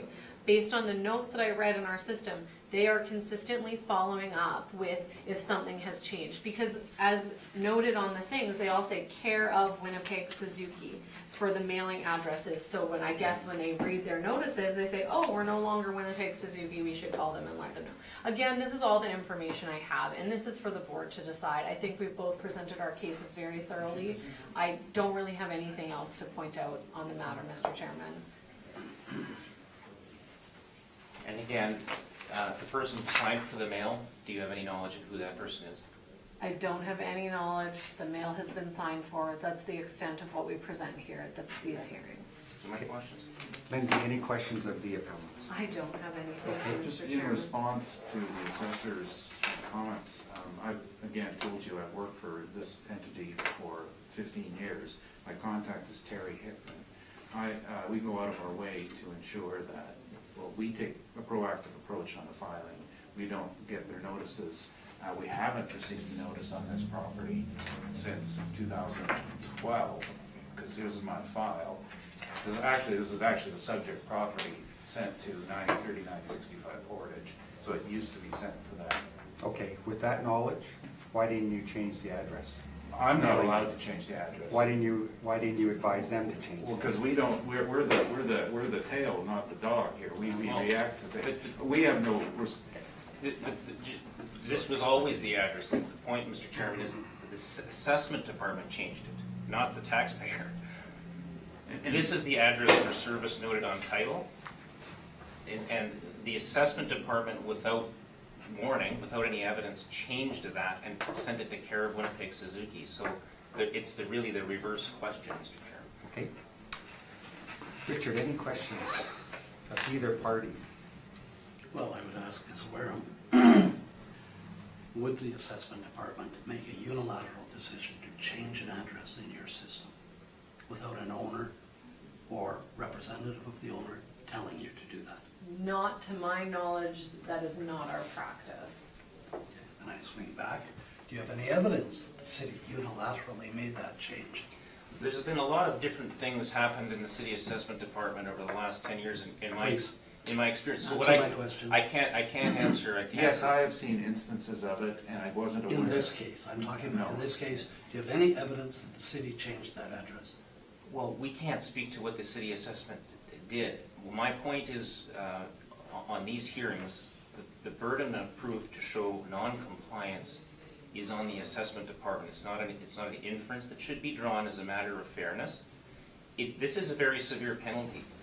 And my concern that I have raised over time and time again is that the assessment department comes and says, just assume that we're correct. Assume that we haven't done anything improper. Assume that the person who signed for it had authority.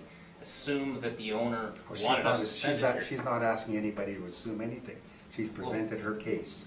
Well, You made a But- very, very blatant statement that the assessment department changed the address, well, not your words, but unilaterally changed the address without the owner being involved. what we do know is that in 2012, it was sent to the registered address as noted on title and in the company's office, okay? What we also know is that the general practice of the assessment department, perhaps not 100%, but their general practice, time and time again, is they send it to the address for service noted on title, okay? I don't know, I'm not in the assessment department, neither is Mr. Neufeld. We can't speak to this. All we know is that we have a request for non-compliance with respect to a mailer that is sent care of Winnipeg Suzuki, which had vacated years ago, which is the company amalgamated to Winnipeg Dodge Chrysler. All of this is public knowledge. Why they chose to send it as they did, I can't speak to that. I can't. Questions, fairness, Well, I can't. we can speak to it to a degree. We have a case that's now before the municipal board in 1483 Pembina, where it was unilaterally changed. I think the question's been answered. No, but the answer to the question is, when do we know this has happened? And you know when we find out? When we show up here. That's the problem. So- If we had known when it occurred, we would have done something. I guess the point I'm trying to make is, ultimately, the owner is responsible. And if the owner receives or doesn't receive a document, as a responsible owner, I don't get my tax forms, my tax bill. I ask that question, where's my tax bill? And I phone the city. Well, we're showing a service address of such and such. Ma'am, that's not my service address. No, that's not what we do. In professional management, what we do is we don't get a tax bill, is we go and search the tax bill, we find out how much it is, and we pay it. That's what Collier's does. That's what you do for the owner. We do for the owner as a service. And when you're on tip, once you're enrolled in tip, you have to opt out. There's no changes. It keeps rolling along. So when you have a property on tip that's enrolled 10 years ago, you never have to see it. Then you have people like us who have a service, we review their assessments and we look after it. So we're talking about a third issue altogether, which is a request for information, which is outside the tax payment system, outside the appeal system. It's a request for information. And they look after paying their taxes. Okay, asked and answered. Lynn, any questions? I have no additional questions. Richard, do you have anything Good. more? Okay. So, simple question, I think. Is Walt Morrison a partner in this dealership, the company? I believe everybody stated they are somehow involved in it. He's called a dealer principal, and I don't know his ownership share. Okay, how many dealerships is he involved in the city? And does he have knowledge of receiving income and expense statements and paying taxes and that kind of thing? Involved in 4 dealerships? No.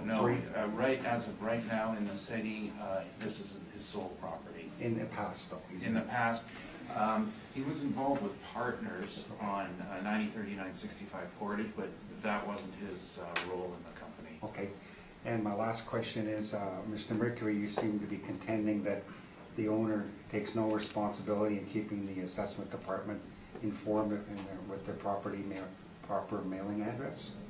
I'm not certain I understand the question. You're contending that the property owner has no responsibility in keeping the assessment department informed of their current mailing address? No, you're what saying- what I'm saying is that when you are serving a party with a document, the Okay. responsibility to prove service and that somebody actually received it at the proper address lies on the assessment department.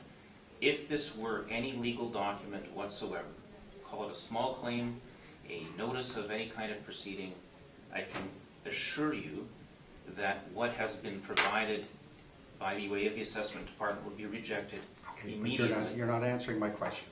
So, Does the property owner have any responsibility in notifying the assessment department of their proper mailing address, or are you suggesting that the assessment department should be chasing around No. land titles addresses?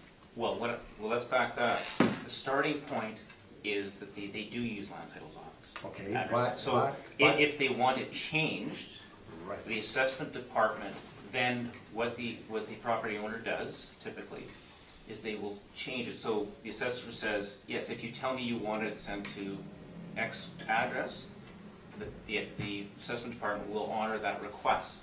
But what Mr. Newfield has indicated is that we've seen in a lot of different things over the years. So one of the questions from another panel member was, Oh, no, let's stick with No, this subject. Let's Yes. just stick with this subject. Let's not bring other stories from different hearings and everything. You're dealing with this panel, and I'm asking you, does the property owner not have responsibility to notify the assessment department of a change of mailing address? well, It's yes or no, okay, in your well, opinion. the mailing address that we know, in terms of the original mailing address, Okay, that's 2012. but Okay. what you're asking about a change, so let's go Right. back. Well, you're because- saying that this mailing address is wrong, is what Well, I'm, hold on. The Okay. original address, Right. before there can be a change, we have to know what the original one was. okay, but in Was- 2012, but then Ms. Wareham stated in 2015, we No, sent to the current address, No. she said they received an income and expense statement in 2015. Am I right or am I wrong? I said that I don't have a copy of the letter that was sent in 2015, because Mr. Newfeld asked me a specific question with Okay. regards to the 2018 brief. And I said the only page that I have of the 2018 brief is that we received the 2015 mailer. Where it was sent, Oh, I okay. don't Okay, know, fair but enough. based Okay. on the research that I did, I haven't seen any changes that we changed a mailing But address. there's no evidence, the point is, of a mailer going to this specific address, this numbered company, care of this address, at Winnipeg, Suzuki, and a mailer being returned. So I don't know what's going on in the assessment department, I can't answer that. But if you're going to, my point is, and maybe just to cut to the chase, if the assessment department is going to use a different address than what is noted publicly on the company's office or on land titles office, and particularly when we have the historical address being used, there needs to be some specific evidence that the owner called on such and such a date, not to just necessarily change the business name for business assessment, to say, send it to this address because that's where I have people pick up the mail of this kind. Now, you can make a number of assumptions, I suppose, and little Mr. Newfield and I can't do anything about that. But what we've seen, and that's the reason we say we have had other experiences where they have sent it to the wrong address without the owner being involved. So I can't speak for the assessment department. What I'm saying as a matter of law, you can't assume that somebody called in and changed it to this particular address. That is wrong Okay, as a matter of law. but you're still not answering my question. The question is, does the owner, if they want it sent to a specific address, to answer Right. your question, yes, they should notify the assessment department. And if they would have sent it, we wouldn't be having this argument today about the income and expense statement going theoretically to a wrong address. Sorry, that I don't understand the question. If they had notified the assessment department of the current address that they want it mailed to, then we wouldn't be here today arguing about whether an INE. But Mr. Chairman, there was an address, which was 33965 Portage Avenue, so why would I call the assessment department to say, keep it at that address? This was the original But address. it's being mailed to 500-1717 The Waverly business, Street. the business. The business assessment Okay, is. and who the property owner is the part owner of, correct? That business There's a corporate separation. and has on- experience in dealing with income and No, expense there's statements. a corporate difference on it. The person that the assessor is talking about, Naz, was an employee of the old organization, beginning with Suzuki, and then he went to Walt Morris Supercenter. Okay. And he was rolling up the business as Maserati took over. So he was on an interim basis. He was the former owner's employee. Okay. So he wanted to make sure that Walt Morris's business tax bill, on my advice, I said, get it cut off, don't Okay. pay your business taxes. So- So he cut it off. So Maserati never contacted the assessment department request? No one requested a change in the address Okay. on this service. All right. All right.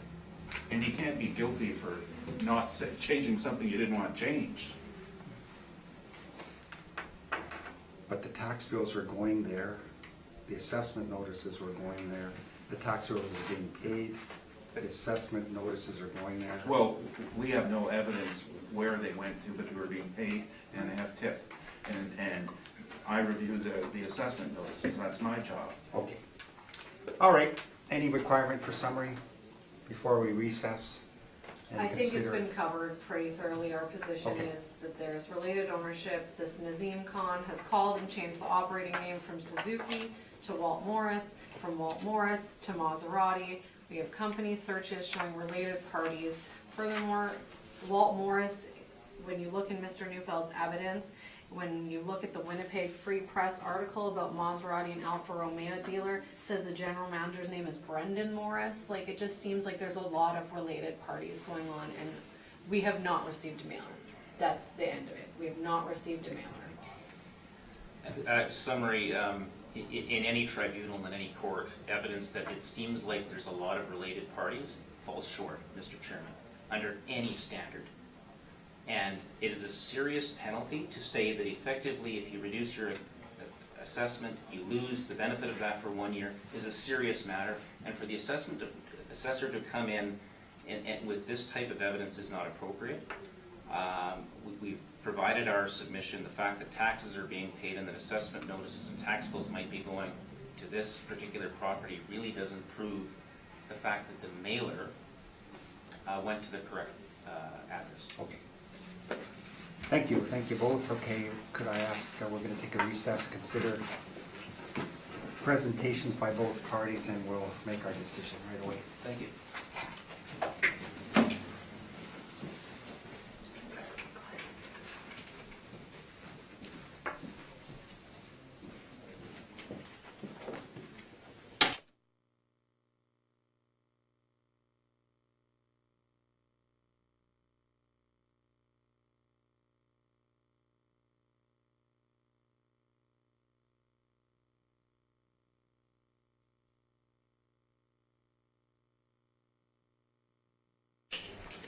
Thanks, Kelsey. I will now call the hearing back to order. Okay, the panel has considered presentations by both parties, and we will rule that the non-compliance be allowed in this instance. So, Mr. Neufeld, you will go first, please.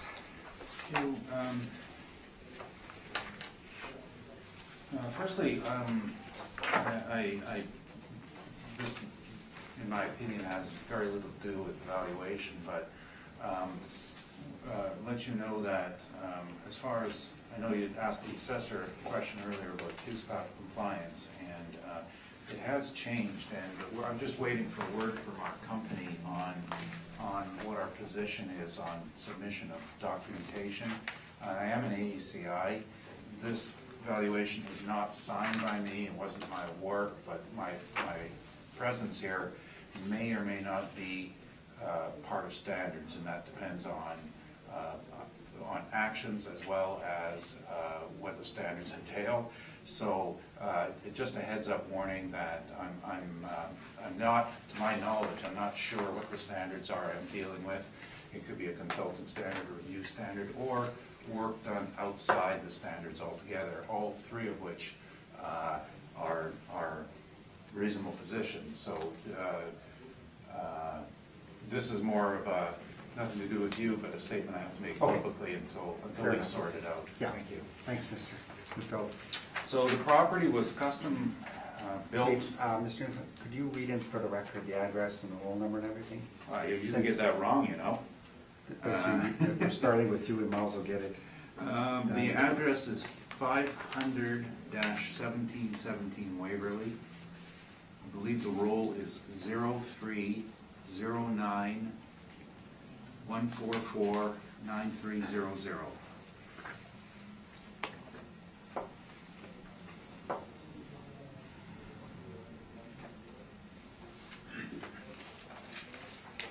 Thank you. The subject property was custom designed as a Suzuki dealership, and Suzuki had a broad line of product, including cars, small SUVs, motorcycles, snowmobiles, and some other miscellaneous power equipment. And at the time it was built in, I believe it was, I think we have 2008 here as that date. It was to be dealing with all of that product line, which is why it's two-story. So the second story was the motorcycle and snowmobile showroom, and there's an elevator, a freight elevator in the back that can accommodate motorcycles or snowmobiles. And then the current ownership group took control of the site, bought it, including the business goodwill, et cetera, in 2010, operated it for 4 years as Suzuki, and then Suzuki North America went bankrupt and pulled out of the market, and then they operated for another 4 years as a used car center, and then finally in 2018, they got another franchise, which is the Maserati Alfa Romeo dealership. Why this is important is because the second floor is obsolete now.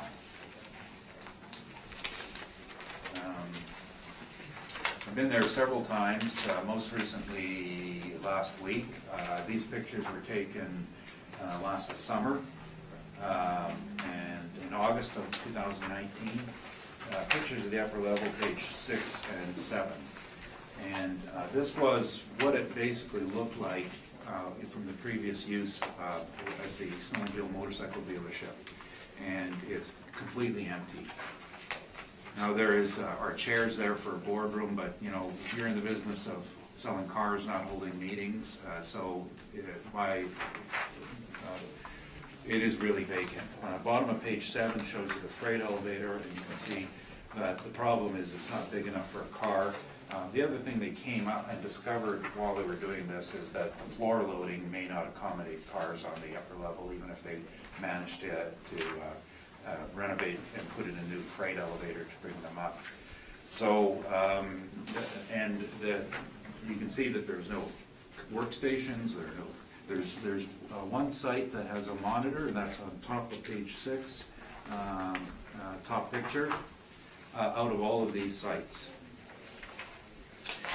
The floor plan is indicated on page 8, and this is just from the fire plan, so you get an idea of the layout. Now the other downside with it, of course, is that Suzuki is a small vehicle, which means that the showroom was designed to hold smaller vehicles, and the service bays were designed for smaller vehicles. The picture on page 8 shows the service bay location, which is probably better observed with the pictures, which I haven't got here as well. Sorry, I didn't have an angle on that. The service bays are located in this area on the main floor at the rear, right below the heading main floor. So I believe it's 5 bays, drive-in bays, and the opposite side of the service area was the motorcycle snowmobile service area. And that's where, on that picture in the top, it's not marked, but the red arrow goes right through the middle of it. So the rear building, half and half. So today we're dealing with some obsolescence issues in terms of accommodating a vehicle-only dealership. And in that respect, their current dealership setup is, one would consider, a slightly lower volume sales. So it's less of a hindrance for this particular user, but on the market, it's a severe issue. Most of the money made in selling, in being a dealer, does not come from new cars. Most of it comes from the service-related aspect of it. And then secondly, it comes with used car sales. And then lastly, it's the commissions off new car sales. In most dealerships, and you'll see going through the other ones from today, that you'll see that this is reflected in the amount of space dedicated to the service bays. I myself have actually had an interesting experience with my motorcycle when I brought it in to get a repair job in its old incarnation. Had no room, sat in the compound for 3 weeks before they could even get it in because they didn't have the space. They fixed that nicely. And with a new dealership, the other limitations are is the amount of vehicles that can be put in the showroom. And I'm just trying to remember, there are 3 vehicles in the showroom, which is pretty bad. You're trying to sell, some of their products are quite expensive. You need a bigger showroom. So it's not a good dealership. There's a lot of obsolescence. And that sets us up in looking at determining what a rental rate should be applied to that. And we've applied $11 on the main and $8, which arguably could be much less, but it is a nominal amount. And those numbers are somewhat inspired by other decisions that we've had. Page 3 are we've looked at some other decisions from this year. So yes, we are influenced by it. We do look for equity concerns. These dealers are all in competition with each other. And so naturally we would consider that. In addition, there are some rents of sites on page 3 which relate more closely to this property. The first one is the 4th one down the list at 3680 Portage. This is, it's listed at 7,200. The actual, there's a mezzanine, so the actual spare space was 7,940 square feet. That was February 17th at $11.32. So that's a very good comparable for this property. Of course, its space is all useful. 2554 Portage is built in 1963, and the new lease that was done on this was at July 2015 at 756. It had a fair amount of, I won't call it renovation, but required repair, because when it was originally, it was built for Mercedes, but when they took it over and they wanted to do some modifications, in order to get a permit, they have to demolish about 5,000 square feet at the front because it now encroached the turn area from Moray onto Portage. So they did have to end up rebuilding major portions of it. So there is some similarity there. And the last one, which really is very, very interesting, is located at 231 Oak Point, and that's the second from the top. This is a custom designed site for motorcycle sales for Harley Davidson in Winnipeg. They closed it up in 2015 and took 2 years to lease it out. Eventually got a used car dealer. in it. $7 is the rent. Now, granted, that is an inferior location, but it shows you what a custom-designed building for motorcycle sales, what the problem was. And that one, its obsolescence issues were the repair area was smaller, and in that case, they had to rebuild the door, the garage door, to fit cars instead of motorcycles. But that was included with the rent, but it's a smaller service area.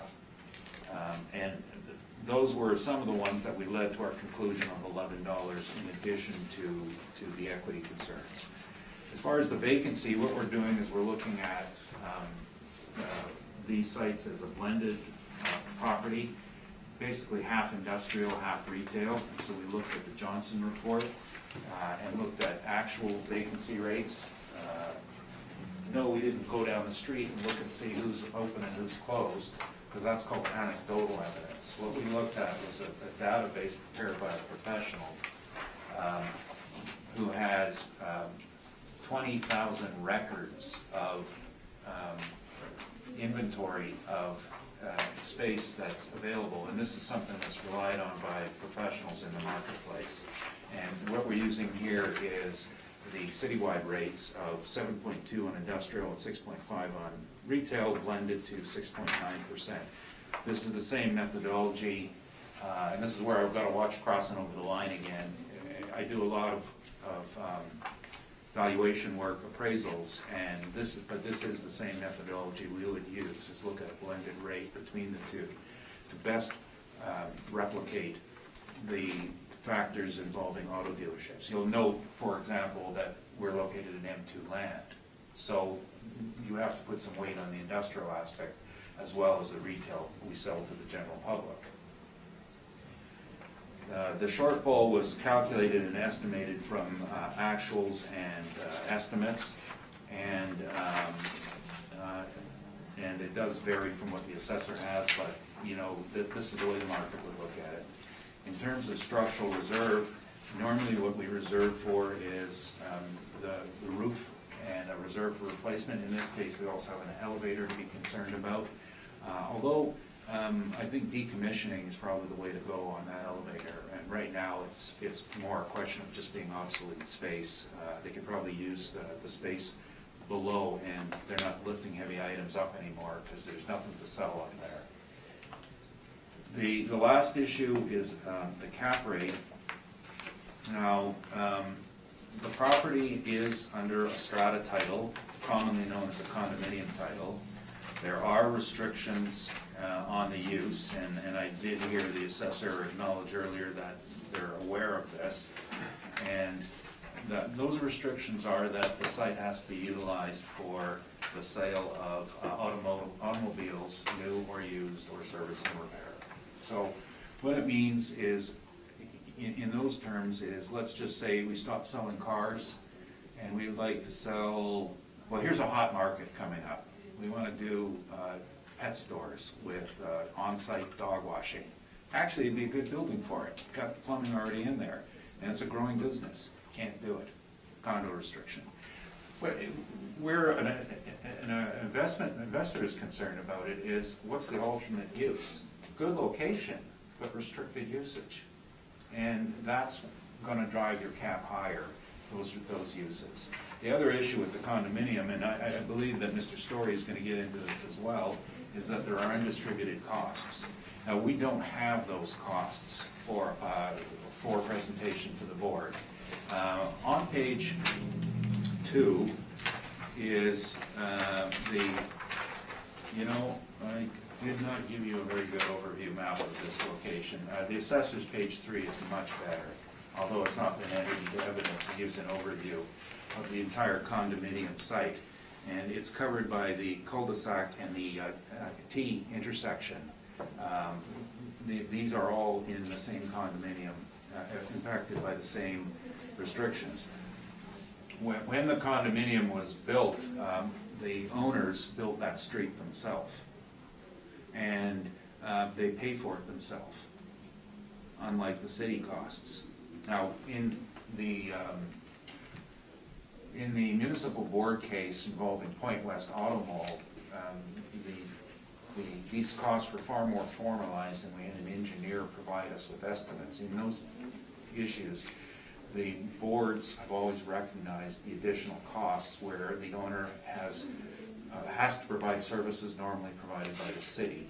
And this differentiates from, say, an apartment block who says, well, I have to pay for my garbage renewal. It's not like that at all. It's the roads, it's the land drainage, major city services. And we haven't done those costs, but they are a liability hanging over their heads that they have to split every year.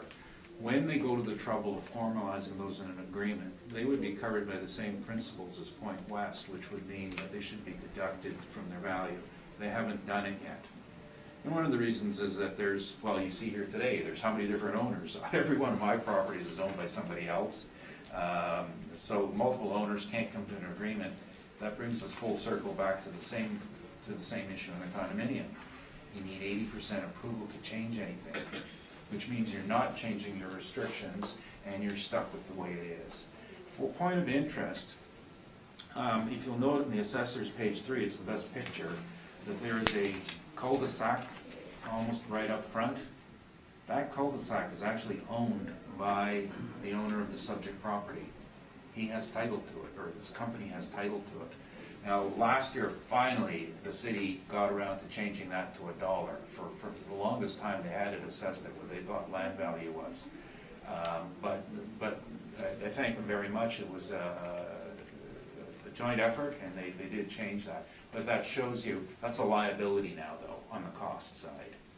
The lot behind it used to be a rail spur, and when CN put them up for sale, and I can speak to all this firsthand, CN wasn't selling them by fire sale. They commissioned appraisers who compared them to industrial land out all around the city and forced the sale if you wanted it at that rate.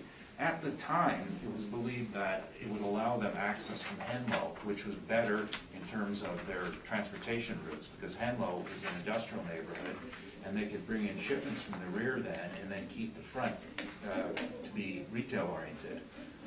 After all of these were sold to the individual dealerships, the city said, well, we're not giving you access off Henlow, it's not designated. So all the curb cuts were closed off, and no one has access anymore from Henlow. So it was a mistake, unless, of course, there was one property owner, you're going to hear a little later today, who's actually extended his land, actually 2 of them, and have parking. So that's what is needed. The subject hasn't yet done it, they use it only for overflow. And there's a reason for that, too, having to do with inventory you have to carry. And going back to the capitalization issues, those in effect are the major issues. It's the legal restrictions. Now, we have a number of 8.5%. At the border revision for Point West, the board applied a rate of 8%.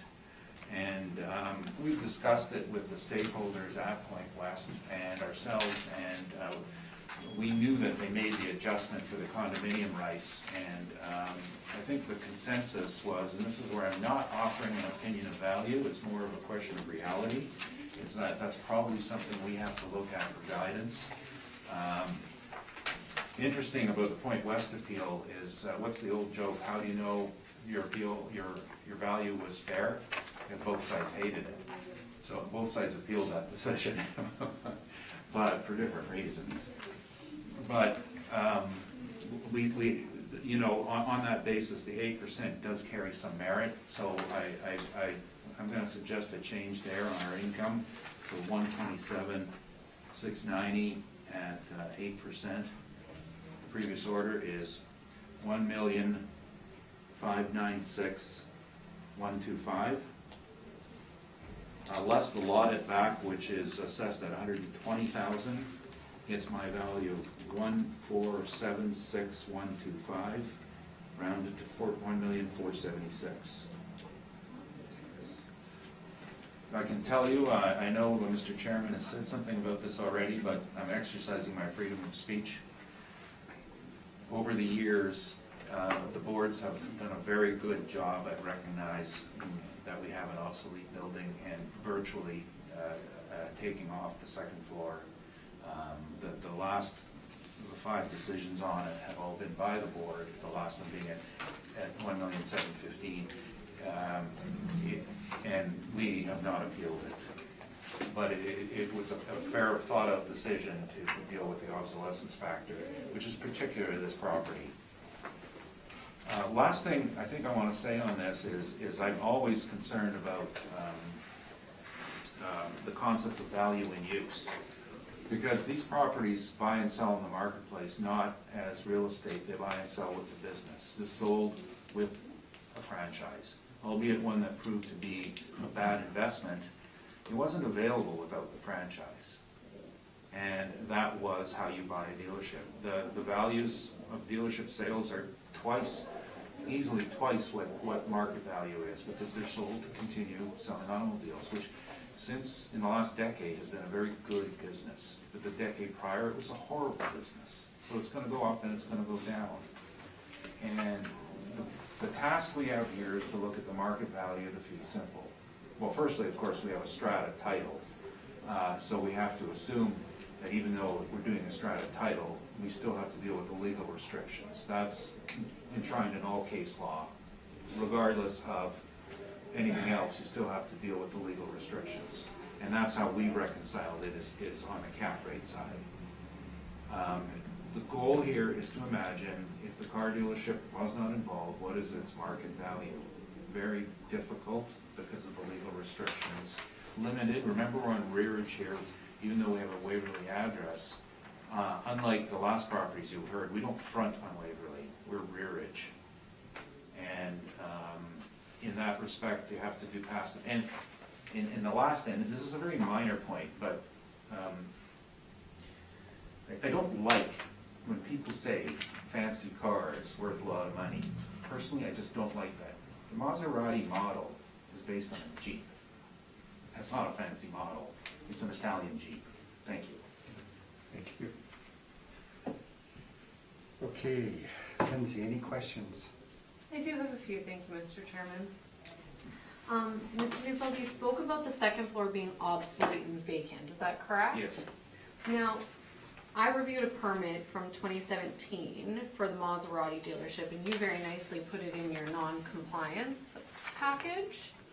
So if you look on the 4th page, it says, again, the permit from 2017 that I spoke of.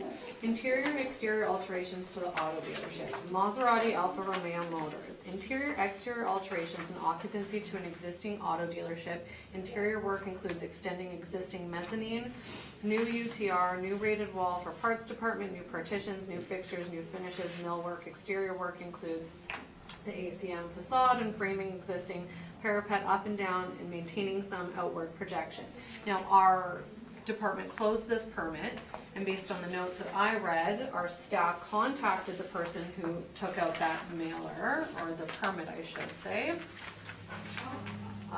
Barry Dawson, and it says that we sent an email to Barry and follow-up email, spoke with Barry on November 22nd, 2018, and he confirmed all the work that was done on the permit, including expanding the second floor space, indicating that they were using the space. Do you have any comment on that? Well, yes, mine is based on inspection.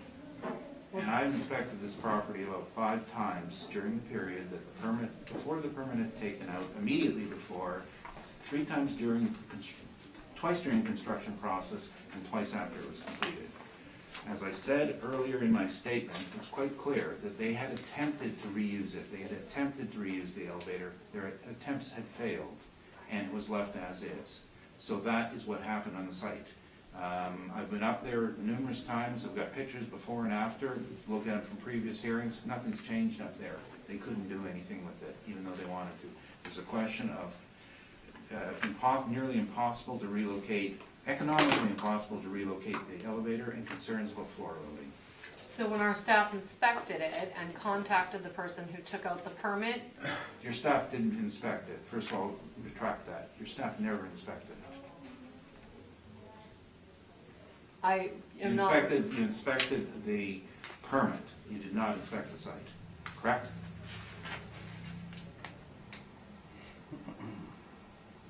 That's not what this says, but I'm not gonna retract that statement, but Okay. it can be a disagreement on either part.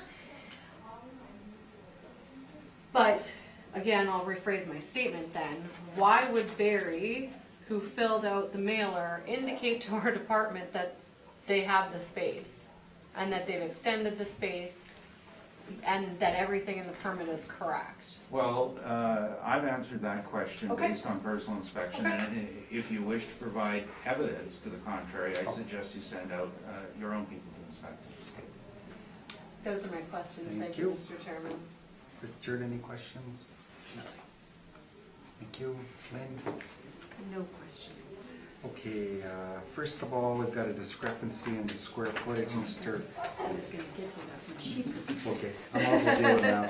Mr. Newfield, you're saying 16,191, 1,500 square feet. I know we haven't entered the assessor's evidence, but I guess, do you consider that to be accurate square footage?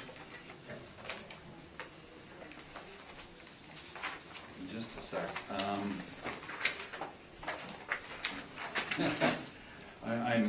I didn't prepare this, and I think.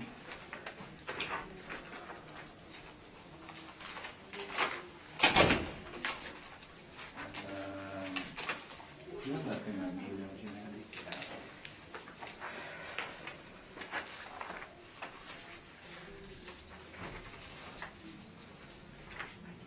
The original permit was 15,048, and the number 16,000.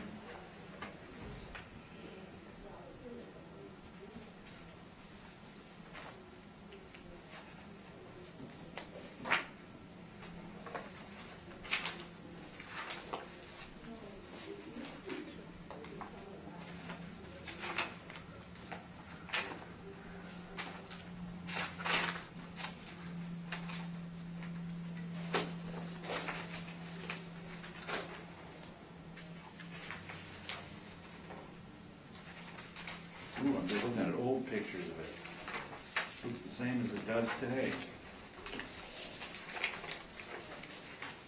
So you're not sure? Yeah, no, I know the answer to this, I just don't want, I don't wanna state this without, Okay.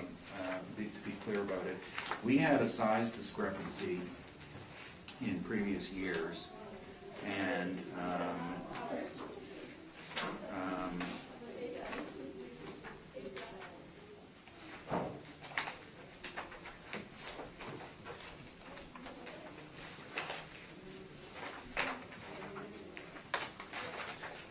we had a size discrepancy in previous years, and the city in 2017 was using 16,191, and I think the people who prepared the brief followed that. They weren't aware that there was a size discrepancy. I actually concur with the assessor's number, because there was it's a measurement standard in terms of open area to below. It should have been subtracted. So our mistake on this end, we have the wrong square footage in. I'm not gonna change the value on it. It would deal mostly with the mezzanine amount. Okay, thank you. I'm sorry, can I ask a question? Good. Okay. Yeah, good. I might as well do mine, Yep. I guess it's okay. So was there a sale that occurred when this Maserati dealership moved in? The only sale that occurred was the 2010 when the Suzuki dealership was purchased. It was business and real Business, estate. okay. And there's no lease in place, is that correct? That's correct. So it's same ownership? No, Well- it's not. It's, there was internal corporate Okay, changes. thank you.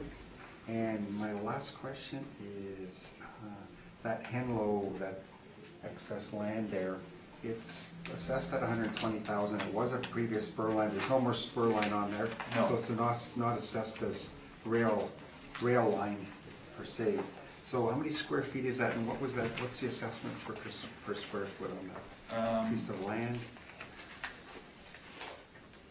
Let me give you the dimensions. it's,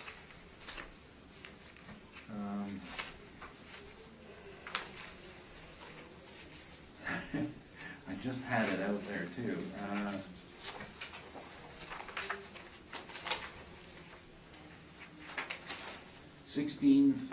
16,336 square feet, 16336. yes. Okay, And that would be assessed at 120,000. okay. And you stated that that's used by the dealership Well, as, yeah. as spare parking land, I guess? And it's gonna vary on dealer to dealer. This is a low-volume dealership, so the necessity for this land is less strong as the other ones you'll hear. And that, the basic change in the way auto dealers have to maintain their inventories, they have to now take possession. So, the other dealers are more hard pressed for land, so if you're assessing as a vehicle dealership, we have to acknowledge these excess lots. Okay. This particular one, there's been a lesser need because of their startup time. They've had a difficult time getting product in, and they're also starting into the market, so they're not selling a lot of cars right now. There's going to be more product line introduced shortly. Okay. Any other dealerships using it at all? No, this one, no, he's only affiliated with the single dealership. Okay. I think that's all my questions. Lynn, you had a question? It was on the Okay. general land. Thank you. Okay, no other questions. Lindsay, when you're ready, please. Thank you, Mr. Chairman. As stated, we're looking at file number 19-4429, roll number 03091, 449300. This is 500-1717 Waverly Street. As previously stated, and I'm recommending to maintain the 2020 assessed value of $2,740,000. We have a leasable area of 14,340 square feet. Page 3, you'll see the aerial photos as described by the applicant and myself. Page 4, you'll see subject property photos. On page 8, you'll see the income valuation summary. We have a leasable area of 14,340 square feet. There is a discrepancy in the area. Mr. Neufeld is correct. We were previously using 16,191 as well as the applicant in the previous appeal cycle, although there was a discrepancy. The reason the square footage changed is because 16,191, if you look at page 2 of my brief, is bigger than the plan area. So when we went out to inspect the property with respect to the permits that were taken out, and our assessor contacted the person who confirmed everything in the permits was correct and what was there, she recalculated all the square footages based on those updated floor plans that were submitted in the permits, which is where we're at that 14,340. We're using a rental rate of $14.35 a square foot. We have a 2% vacancy, 2% expenses, a shortfall of $6, and a cap rate of 7.15% for an estimated value of $2,740,000. With respect to removing the land, we don't typically, again, it's on a site-specific basis, whether or not they need the land, we review it. Looking at the aerial photos, there's clearly no cars parked on here. They don't need the land, so we have not removed that land that's been spoken of. With respect to the commentary of looking to the Point West Automall with the 8% cap rate that the Board of Revision applied, that is correct. The Board of Revision in that decision did apply an 8% cap rate, although they did confirm our net operating income on those properties. With respect to the 8% that the applicant spoke of, in my opinion, the Waverly Automall is a better location than Point West. Point West is outside of the perimeter of the city of Winnipeg, on the number 1 highway, where the Waverly Automall is in a much better location than that property. On page 9, you'll see the rental information that we have. We look to big box retail, slab on grade construction, similar to the subject property, having a component of office, a component of front-facing retail customer area, as well as a component of sort of vehicle service area, warehouse area. Again, The front-facing component of customer area in big box retail is significantly bigger than auto dealerships, and the component of vehicle service area is much bigger at auto dealerships, and we've used a lower rate. We're at $14.35, and we have an average of the big box retail of $18.86 and a median of $18.29. Again, if you look on page 11, we're looking to retail cap rates. Our 20th and 80th percentile for power centers is 7.15 to 7.3. We've gone over the non-cooperation information, and again, if you're looking to our addendum material, we have cap rate information on page 36. Looking to the retail cap rates, they range from 3.1 to 7.4.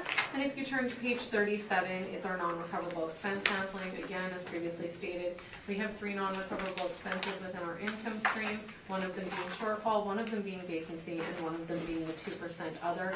Here's our sampling to defend that 2%. I'm happy to answer any questions. Thank you.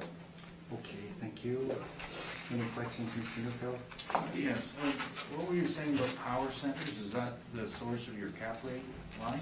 No, I'm saying that when I'm discussing cap rates, and if we're pointing to looking at our cap rate chart, all the time, whenever the property type is not specifically listed in that chart, the question is asked, well, what do you look to? What do you think is the most comparable? And in my personal opinion, when looking to this information, when we're looking to retail in big box retail is typically in a regional shopping area. There is a power center of retail where you have sort of a area where people can come. There, you typically have a number of big box retails, smaller sort of strip mall CRUs, one-stop shop type of retail area. People can go grocery shopping, people can get all of their things done that they need to do.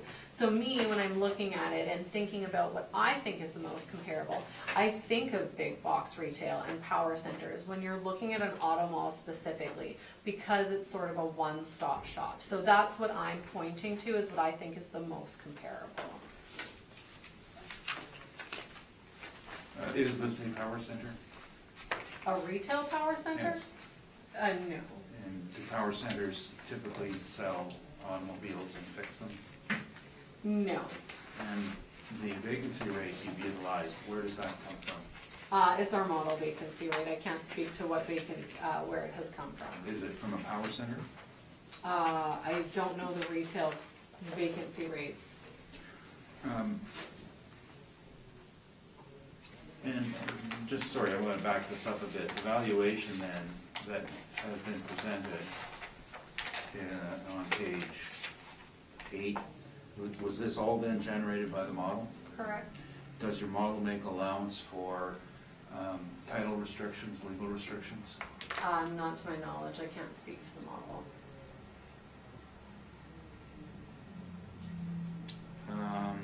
What about additional off-site costs? Does your model have any sort of method of dealing with it? Again, I don't work in the modeling section. What I look at is the income valuation summary for the subject property and then the market evidence to defend those model figures. Okay, so you're saying that you're not aware of whether or not the model does this? Now, earlier, and I'm not going very far into here, so Mr. Chairman, don't worry, but Mr. Chairman opened the door and he asked you about the template used, and I did hear your answer. So my question is, does not the Appraisal Institute also have a template that you're supposed to use for mass appraisal, and that template includes a complete explanation of the model? I can't speak to that. To my knowledge, our department has gone through the QSCAP standards thoroughly as to what is required in the documentation that's presented here before the board, and we're of the opinion that we meet those standards in full. You're aware that other assessors under the same provisions you have stated that they follow the Regina model for the template? I am not aware of that. Okay, so it's your belief then that you don't have to put in the exact details on how the model, where the age differences occur, the size differences, et cetera, et cetera? We publish a general guideline for our reassessment every cycle. We have a documentation that we publish on our website that many applicants have brought before the board with respect to how our model works, with respect to the shortfall rates, vacancy rates, all of those things. We publish a full document on how our reassessment every cycle, so whether it's industrial, office, retail, all of those things are outlined in that documentation. So we do present that to the public. I'm sorry, that wasn't my question. I asked if you had the detailed calculation, which, for example, would show, in this particular case, when you had a different variant age on it, when that variant age changed, what the relative change in either rent or caps is. I don't have that You don't have it. It information. exists though, and you have it somewhere, right? I don't have access to that. Again, I don't work in the modeling section. I'm here discussing the income valuation summary and the market evidence for that.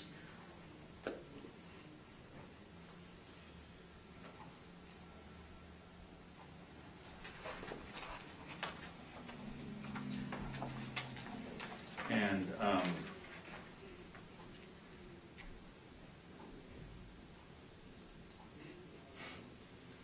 I noted that you did not inspect this. I have not inspected this particular property. I've only seen the outside of the building. And I may have missed it, but is this discussed in the extraordinary assumptions and limiting conditions, the lack of inspection? It's discussed on the front page. So page 1. Right, I'm looking at page 41. So if you look at page 41, it says a site visit of the subject property identified was not conducted. Okay. The report completed on January 1st talks about property assessments, and then on number 2, it says in the absence of an Okay. inspection, it constitutes an extraordinary limiting condition. All of this information, again, Thank you, that answers. I told you the truth, I just couldn't find it. And I see it there.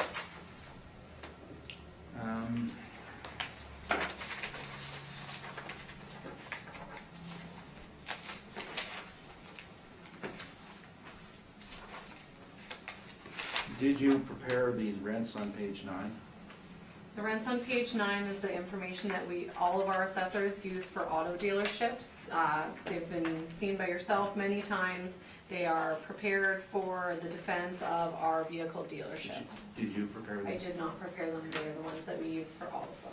And on the automotive ones, and I deliberately didn't want to listen to anything from the previous hearing, so I don't know if these have been asked and answered, so forgive me. Number 28, MPI built to suit based on a mandate of government. Correct? Number 29, I don't know if you're able to confirm this at this time, but it is an office. I'm under the impression it's a Boyd Auto Body. Okay, but not even a Google Street View of it to see. It's Is an it not a office. Boyd Auto Body head office? Head office, Yeah. that's correct, head office. Yeah, but it's You a can- Boyd, I indicated it's a Boyd Auto Body. But it's not a working site, it's an office. I haven't inspected the property, I wouldn't be able to speak to that. And the number 30 is the same one we've used, although we've included mezzanine space. You can confirm we're both using $90,000 a year in rent.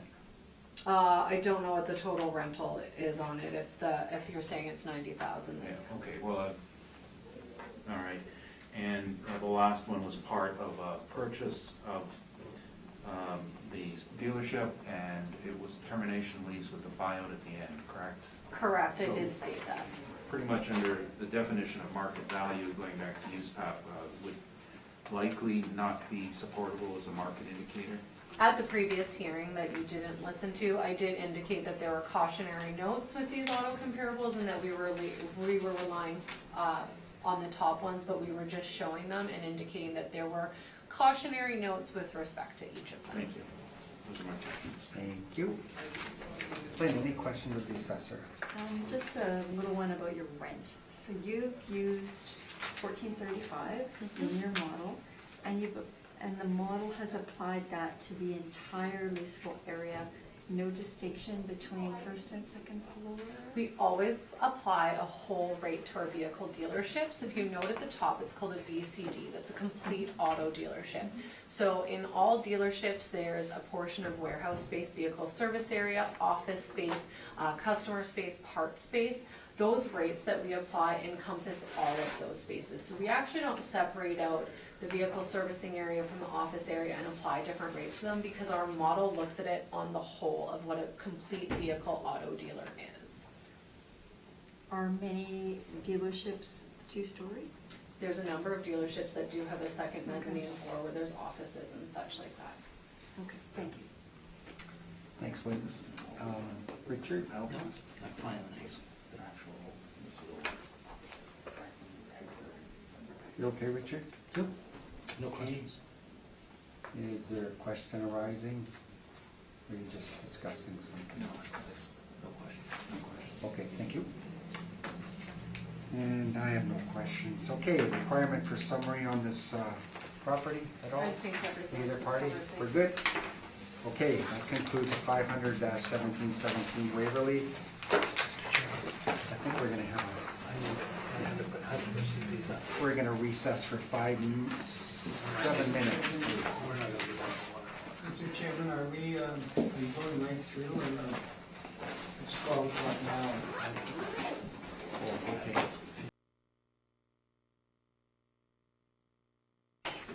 Call the hearing back to order. Next property on the docket is, what do we got here? We're going back to item 4, I believe. Yes, you are. Am I? Yeah. Where's my? We are. Oh, there it is.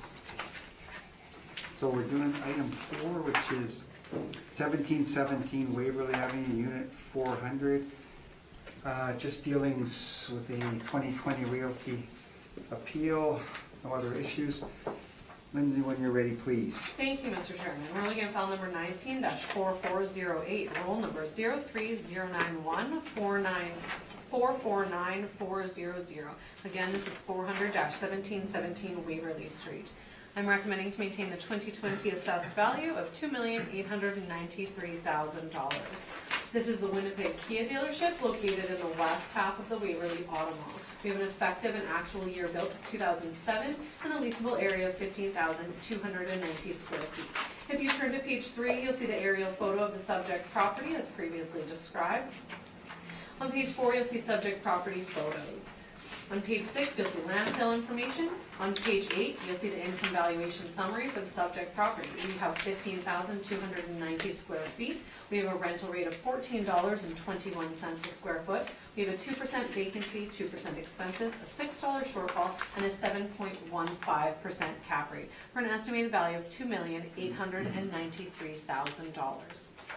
Again, rental information on page 9, we have an average of $18.86 and a median of $18.29. We're using a rate of $14.21. We've discussed at length our cap rate information. We have the mailer on page 13 that was submitted to the City of Winnipeg. Page 20 is more cap rate information. Again, we're looking to retail. And on page 21 is our non-recoverable expense sampling to defend our 2%. Again, I'm going very quickly through our information. I believe Mr. Neufeld and I are in agreement that a lot of the questions have been asked and answered. So all of the arguments from the previous property to be carried forward. So if there are any additional questions or clarifications, I'm happy to answer and thank you. Thank you, Ms. Wareham. Mr. Neufeld. Yes, just a general market question. What has the city model done in regard to cap rates on auto dealerships from the last reassessment cycle? I don't know what the cap rates were from the last reassessment cycle. I'm here talking about 2020, and the cap rate for the subject property is 7.15%. You're not aware of how, probably, then let's talk general market. What's your knowledge of the general market? What's happened with cap rates? I've seen evidence that cap rates have been slightly decreasing. I've seen evidence that some cap rates are remaining stable, but I have seen evidence that cap rates have been decreasing. And since that time from 2 years ago, of course, the city changed its valuation model, the parameters, correct, in the overall methodology? Yes, we look at the income data. I stated it in our fresh look that I went through before. On page 19, we look at the income and expense information as of the reference date of April 1st, 2018. So we reviewed 2017 mailers and we base our models based on that information. So we Well, reviewed to new be sale specific information. about it and help speed this up, when you changed your fresh look and you removed the 5% non-recoverable that had previously been used, should that not have resulted in an increase in cap rates? If you look at 2018 information to 2018 information and remove a 5%, that is what would happen with cap rate. But if you try to compare 2018 with 2020, there's a number of different parameters involved. When we look at cap rates, we look at different sales. More sales will have taken place in that time. So the sales that were looked at as of the reference date for the 2018 reassessment is different information in sales and rental information than the model would have looked at for the 2020. So theoretically, yes, it would change, however, that you're saying there could be other factors. If all other factors remain unchanged, yes, the math means that the cap rate would increase, but all other factors did not remain stable. Okay. And don't worry, I'm not going too long in this. In your studies, did you ever take this course, Busy 442? Yes. And do you recall chapter 3, appraising industrial properties, in this discussion of cap rates and expenses? I haven't reviewed the information in some time since I took the course, Mr. Neufeld.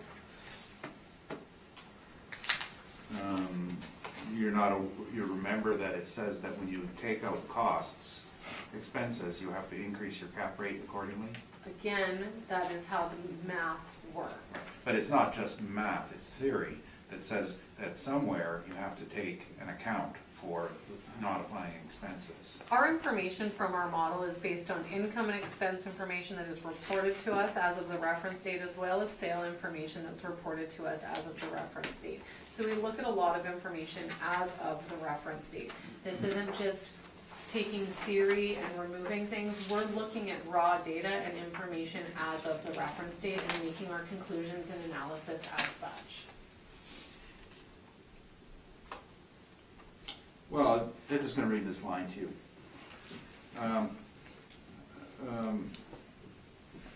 Based on a presumption of full lease-up vacancy, expense may not be considered either. So the first paragraph talked about maintenance, because many markets, no allowance for management expenses are required. Rather, adjustments for these losses are made by market participants in the form of a higher capitalization rate. So you did take, do you agree with this statement in general? I took that course, yes. Okay. Thank you. Those are my, wait, I'm asking you questions, right? Am I done? No, I didn't ask you. This is all model. It is all model. Thank you. Now I'm done. You're done. I'm assuming that the other questions are, Yes, we got it.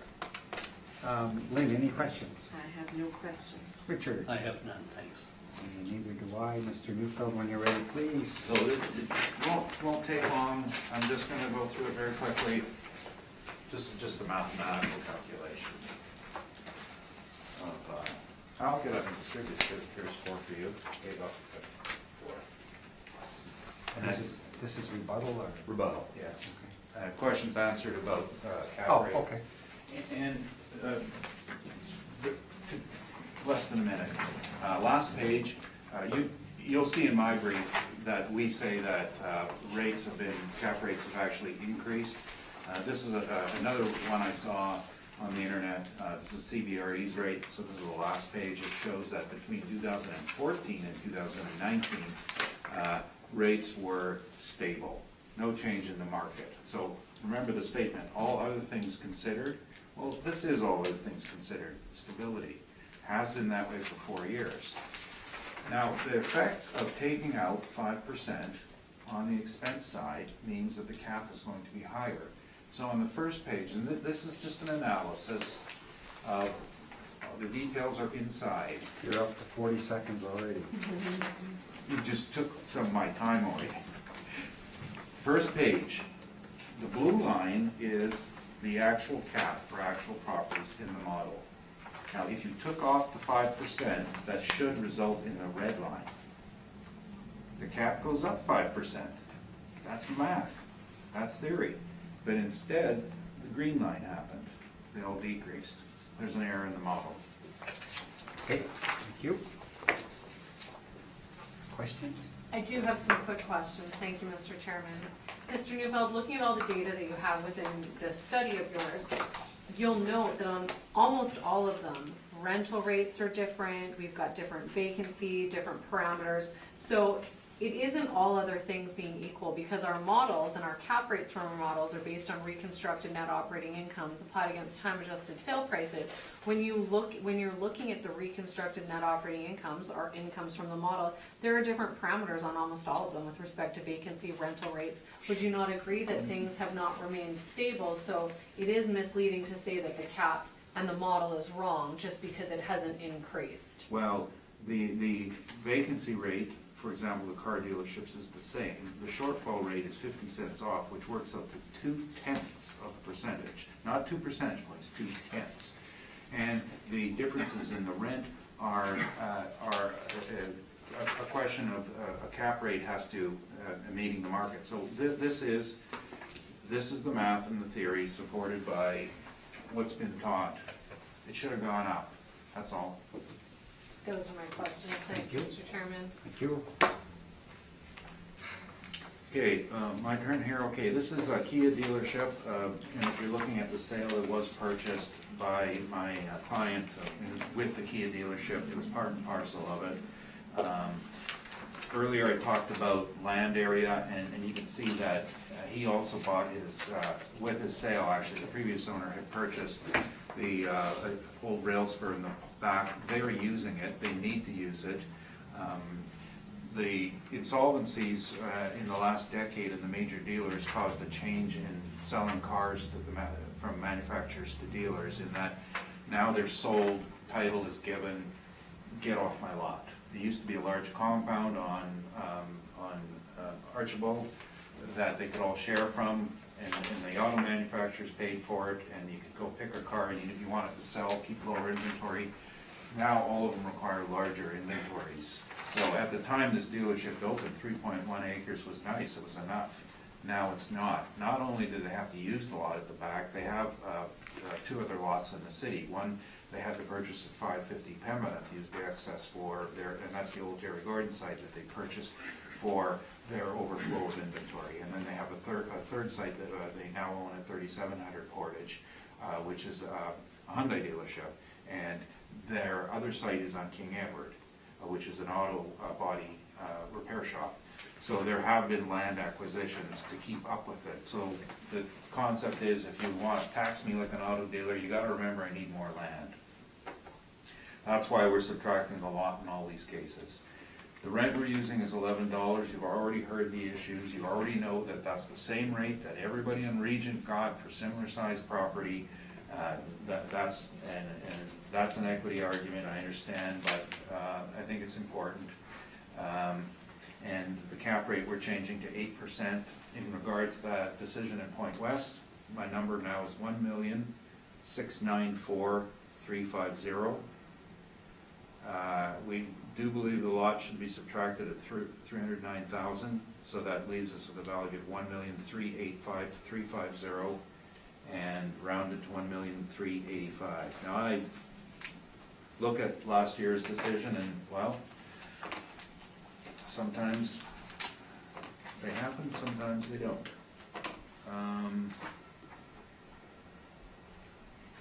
Oh, yes, there was something about last year's decision. It was a penalty case, and due to the issues surrounding it, we never chose to appeal value further on this case. So there were practical considerations on it.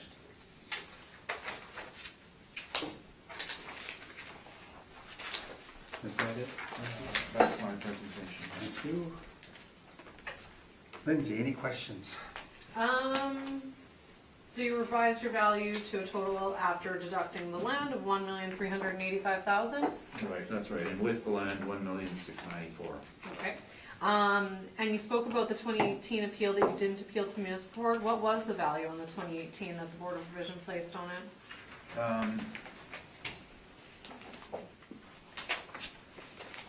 Just a sec.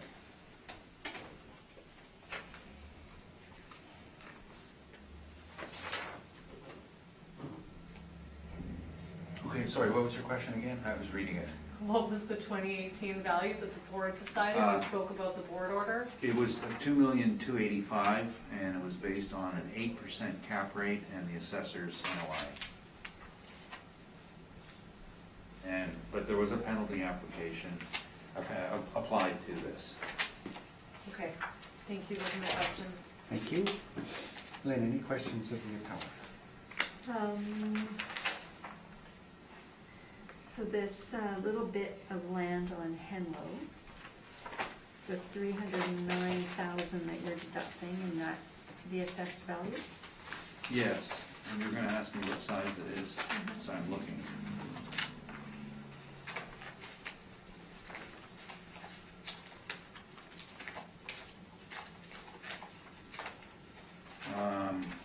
I don't have it in this file. The last one I said was 16,000. This one's approximately 22,000 feet. It's bigger, just an estimate, so half an acre. And is this a lease? No, they own it. They own it? Yes, it's a separate title, separate assessment. I have the actual square footage if that's what you're looking for.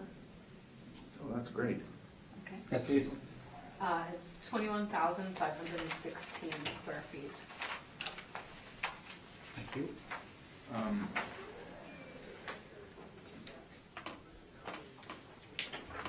Sorry, I just noticed that there's another issue here as well. There was a size correction from last year as well.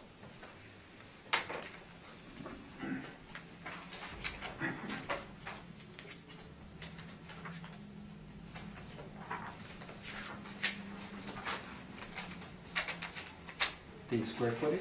Yeah, the previous one, I had 18,000, and I believe it was corrected by all parties agreeing to 15,290. So that would be another issue relating to last year's assessment. Oh, and I lied, we did appeal it. Okay, never mind. Okay, so this is a separate title, separate roll number. It stands on its own. Correct, yes. Explain to me then why you're deducting it from this if it's a standalone property Well, it's, used okay. elsewhere. First of all, it's titled alone. It's not a standalone. It can't be developed. Access is not permitted from Henlow. Okay. So it is essentially landlocked, and the only potential user is the auto dealer. So on its own, it's gonna have I don't know, if somebody wants to park there, that's about it. It's, the reason we always deduct the lots on these is it forms part of the economic unit. Now, if you are running a retail operation, a strip mall, and you need 30 parking stalls and you only have 15, it's reasonable to deduct buying a piece of land to give you the other 15, because you need it in order to generate the rents. It's the same concept with the auto dealers. If the city assessment department has a separate parameter called CMVCD, which is complete vehicle dealership, and they base their parameters on that, then they have to accept the fact that their land, more land intensive. And that's the theory behind it. It's purchased for the economic unit. And on its own, if you put it up for sale tomorrow, put a for sale sign on, you can't get access, you can't get service. It's called assemblage as well. Why aren't they joined into one rule?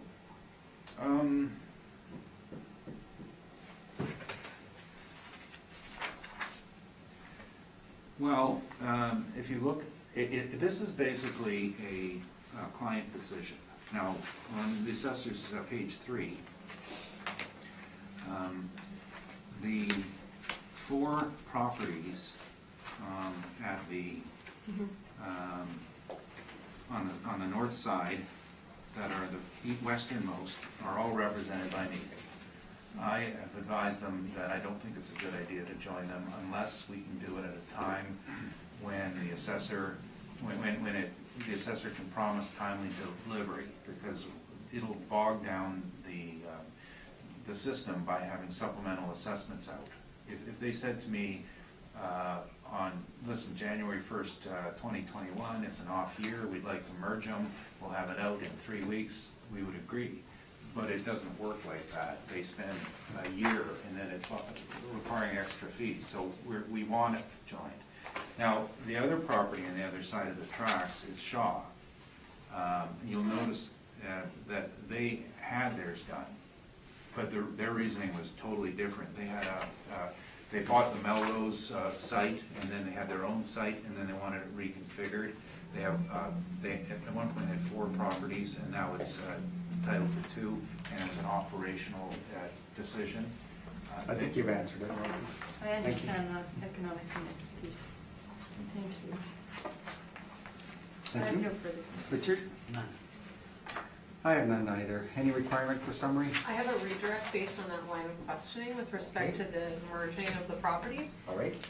Mr. Newville, is the back property part of the condo strata declaration? You're right. That's why we can't do it. Because I was gonna say, Yeah, can it yeah, no. actually legally be merged? No, no. And then the next question is, Well, wait a sec, no. like, You know, no, there's nothing precluding joining on different title interests. It's only on commonality of ownership and contiguousness.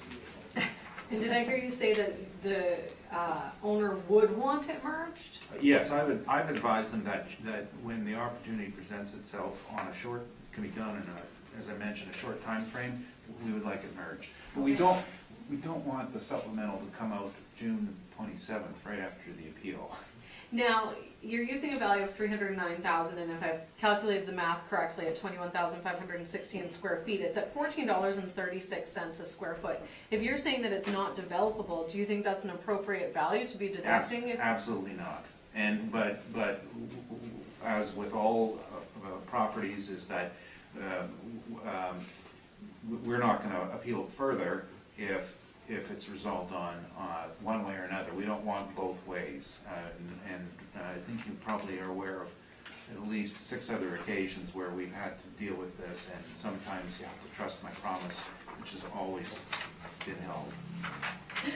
Those are my questions. Thank you for the opportunity for the redirect, Mr. Chairman. Thank you. Okay, any requirements for summary on either party, pardon me? I think we've covered it pretty Okay. thoroughly. That concludes. I was just gonna mention, I did last year's assessment, please don't put any weight on it. There was an error in the square footage, and we are appealing it, and it should be cleared up to appropriately. Thank you. Thank you. So there's a pending muni board, is that what you're saying? Yeah, and it's a physical issue, so that's why we're so far off.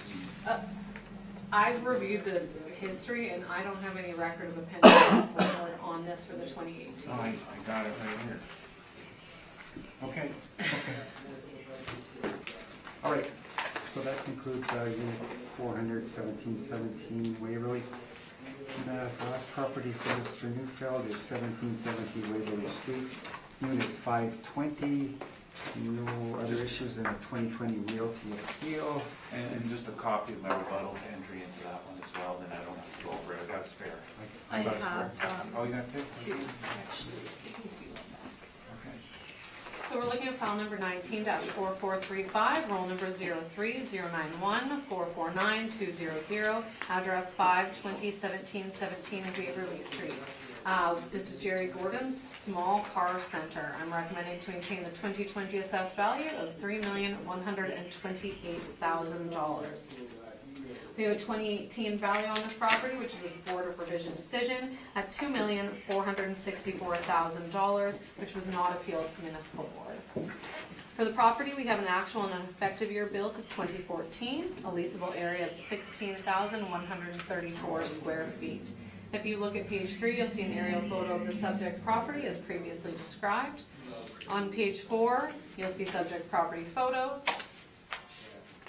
On page 6, you'll see land sale information. On page 8, you'll see our income valuation summary. Again, we have a leasable area of 16,134 square feet with a rental rate of $14.56 a square foot.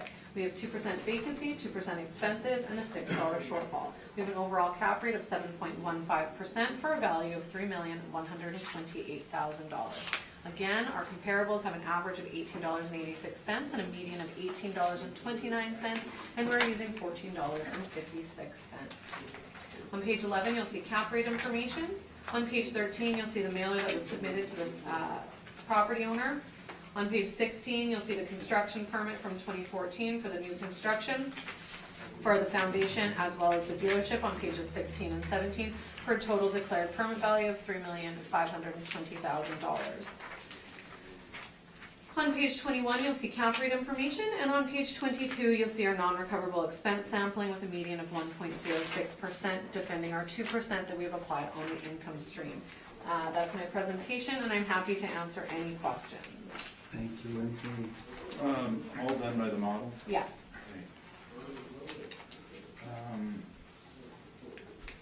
I guess everything's all the same, so I don't have any new questions.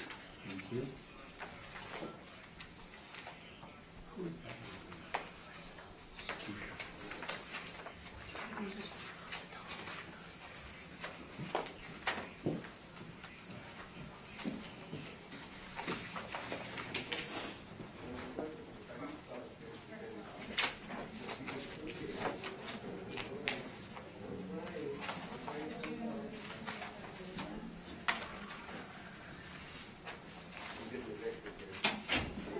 Thank you.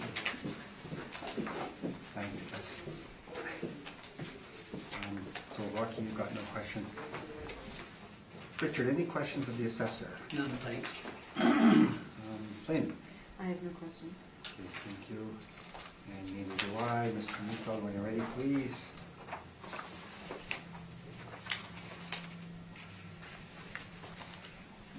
The site is Jerry Gordon's Mazda. They, like the other two, utilize the lot to the rear. And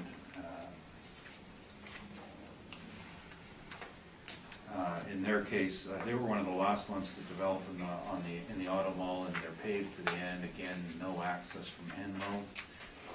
Same issues all the auto dealers faced. What's interesting about this, and I think this speaks to market value when we look at auto dealers, is I don't believe I submitted the correspondence. This was a forced relocation. There are outstanding issues at the municipal board in regard to their original land value. And basically,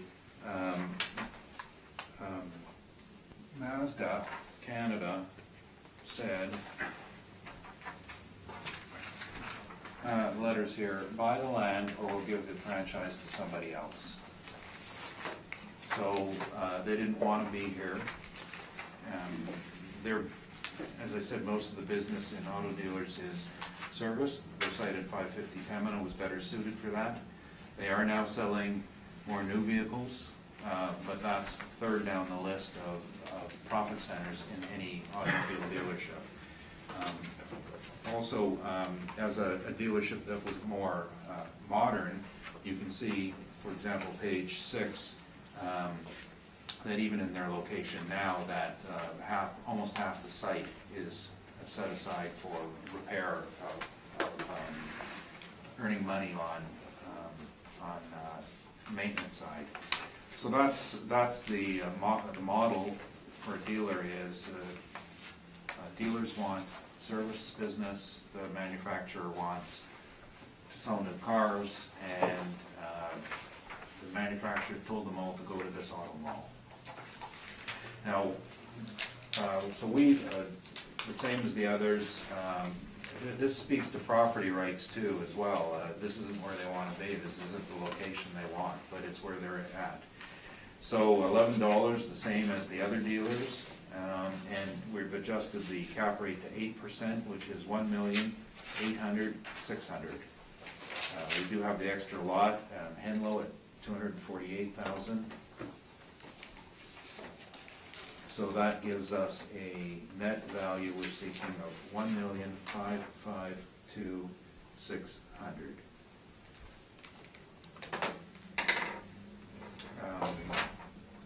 No, nothing new to show you about rates. Now the last 4 assessments have been quite difficult here, and I'm going to present this as my opinion, but it is pertinent to the concept of value. This site has been subject to what I would believe to be a bit of undue pressure.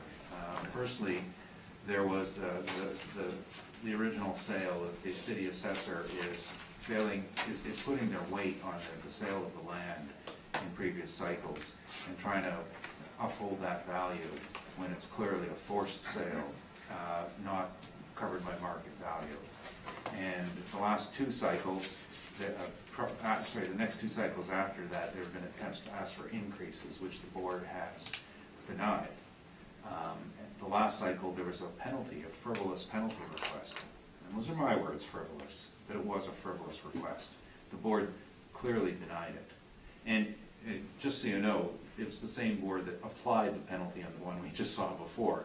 So it wasn't a question of, do we get a panel that didn't like the penalty? We got one who ruled, one is, one isn't. So this was, we didn't appeal it because the discussions with the ownership is we just did not want to present a large target for this sort of focus. It's started with the city assessor's misunderstanding of a forced sale. So it's put the owner in a position where they're reluctant to appeal, they're reluctant to continue exposing themselves. And I don't know if you care that this is part of the system, but this is what the taxpayer has to say. Do we have to answer that, or?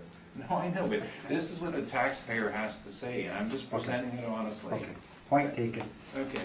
Thank you, Archie. Anything else? No? Okay, thank you. Any questions, Lindsay? Mr. Newfield, you've revised all of your values using an 8% cap rate because of the Point West decisions from the Board of Revision for the 2020 cycle. Would you not agree that the Point West Auto Mall has an inferior location to the subject property? Well, as I answered earlier, I was the first one who brought in Point West to municipal boards. I've been involved in the preparation of it for a long time. All of the location issues to deal with Point West were being dealt with through application of rents and vacancies in my valuation. I dealt with the title rights in the selection of capitalization rate. So I can't speak as to what the board's decision was, but they upheld. So Rocky, is it inferior or superior subject property? Oh, okay, the answer Point is West. it's not relevant to capitalization Okay. in a condo. Thank you. My next question is, you normally deduct the land value from the assessments when coming before this board, correct? You, for these properties and all of them that For we've the seen here excess today, lots. you've taken the excess lot Yeah, value off. yes, I This have. is not the first time you've done that, is this correct? That's correct. You've previously done it in previous cycles. Has the board typically removed that land value in previous cycles? Yes. Did you not just read a board order previously that said that they used the ATD NOI and an 8% cap rate? That didn't say that they deducted a Oh, land yeah, value from it. but it's an either-or situation. They either reduce the lot or we take it off, and it depends who gets hurt first. These aren't scheduled to February 10th. So we'll have a chance to review. And then what we do, we look at the final decisions, and if the board turned around and said, well, you know what, that land has no value, we're taking it off, and then that's enough time for us in this case to decide if it's worthwhile, if they don't take it off here, pursuing further. 90% of the time, there's an understanding and a resolution on these issues. Okay. So you have appealed that back portion? Yes, it's being heard on the 10th. But with respect to the subject property in the 2018 appeal, they did not reduce the land value from the assessment.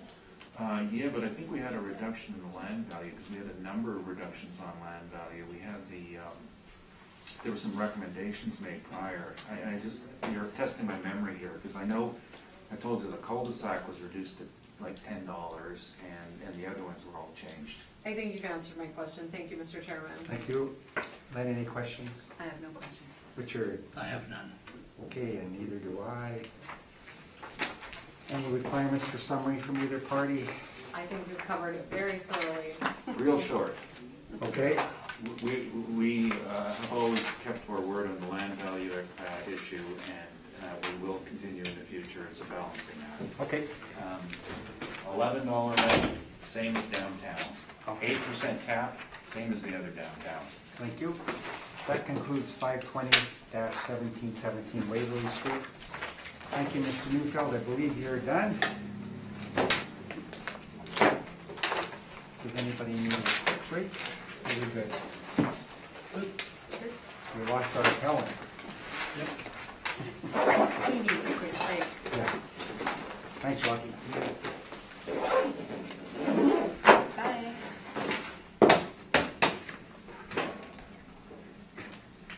Oh.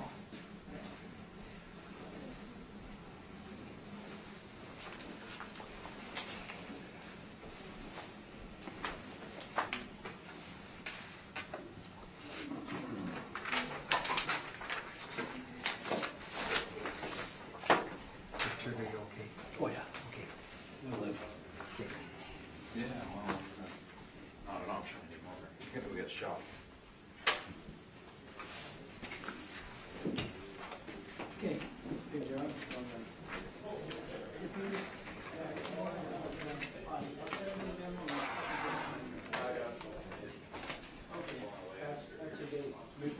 Bonnie and Sid, Thank you. you're in the hot seat. Okay.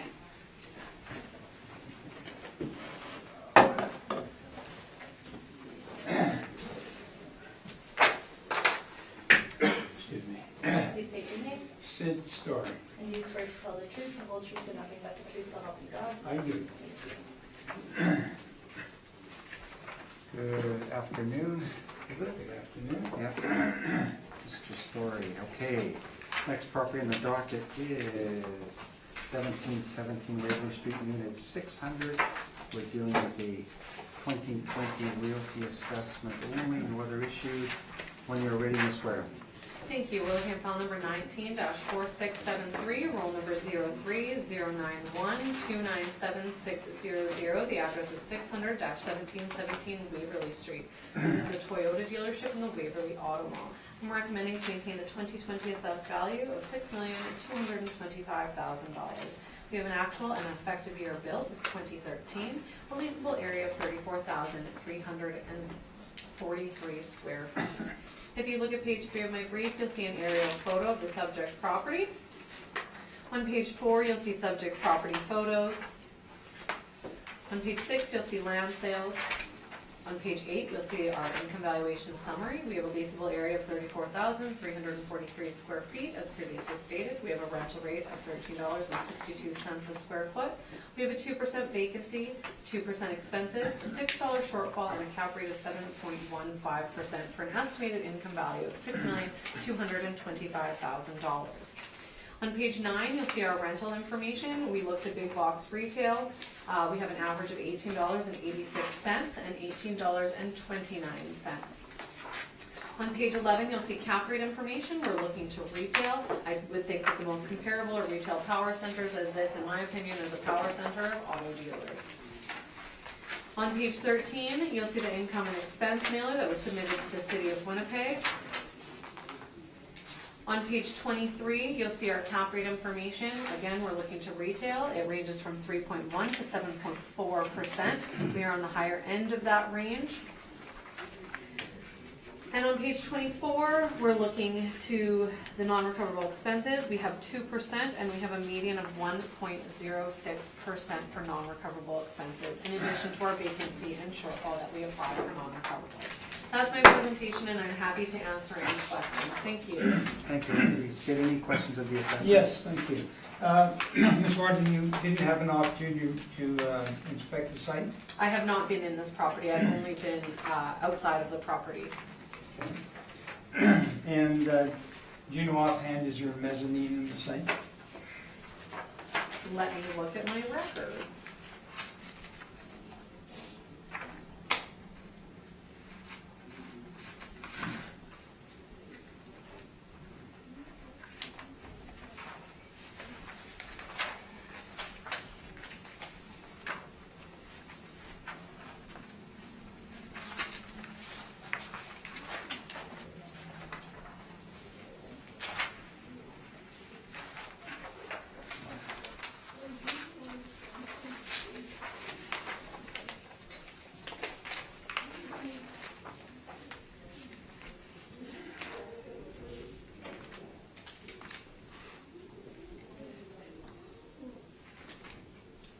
It's easier, I can tell you, there is training 1,500 square feet. Okay. Okay, cool. Okay, and you can notice that you can verify it by looking at your plan area and your leasable area, and it's 1,500 square feet. Okay, Okay, thank you. Page 3, you'll acknowledge that the, you can see where the site is, and the road in from Waverly to the cul-de-sac to the turn is the condominium road that each individual property owner is ultimately responsible for.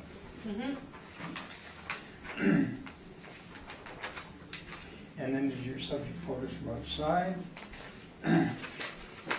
And we'll jump to your page 8 for just a moment. And we disagree on the rental revenue, and I'll tell you, the rental income, I'll explain that as my last discussion today, but next, you've used a 2% vacancy rate, which you've indicated is model-driven, but it's contrary to the Johnson report, which talks about 46% on retail. You're just saying that 2% comes from the model. 2% is our model vacancy, and looking at your brief, you've also used 2%. Yes. Okay. And the cap rate of 7.15. Does the cap rate consideration take into the fact that it's a condominiumized property? We have a 7.15% cap rate on this property. It doesn't recognize that, the additional impact on the value. No, I can't speak to that. And if you just go, I know that you indicated earlier that you didn't prepare these comps, is that correct?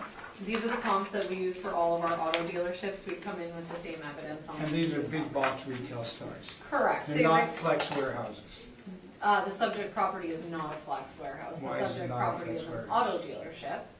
Why is an auto dealership more like a flex warehouse than it is a big box retail?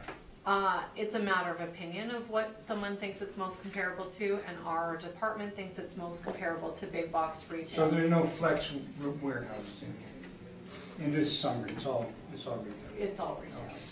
And if you looked at it, it goes back to 213, which is essentially the development of the IKEA corner, the Sterling Line and whatnot, Mm-hmm. correct?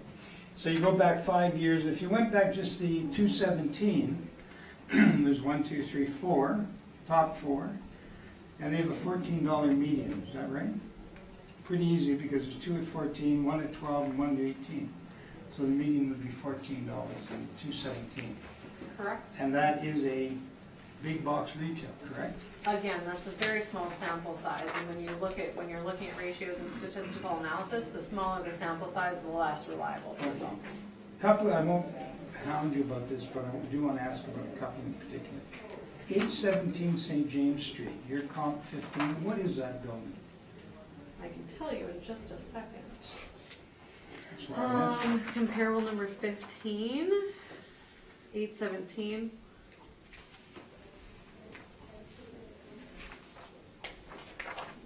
It's Pier 1, I believe. Pier 1 Imports? Mm-hmm. Okay. And your comp 841 Leela is HomeSense? Maybe I'll just go through Milk. I can read all of the tenants one by one if you would like, Mr. Okay, and Stewart. what is 1485 Portage Avenue? Comparable number 12, 12, yes. EQ3. EQ3, that's a pad site on Polo Park, correct? To my knowledge, yes. Yeah. Polo Park Shopping Center, 12 million visitors a year, that site? Again, we're referring and looking to big box retail in similar locations, all on main thoroughfares. But you're using a pad site at Polo Park Shopping Center, a I retail, can't- excuse me, let me finish, to develop a rate, to input in your rate. We're looking at big box retails as comparables to defend the modeled value that's been applied. Okay, and we've had this, I've heard the conversation before, and I'll go through it quickly. 1284 Main Street is a claim center, MPI. Yeah, we've dealt with all You know, four right. of these. So they're all void, you can ignore those? Okay.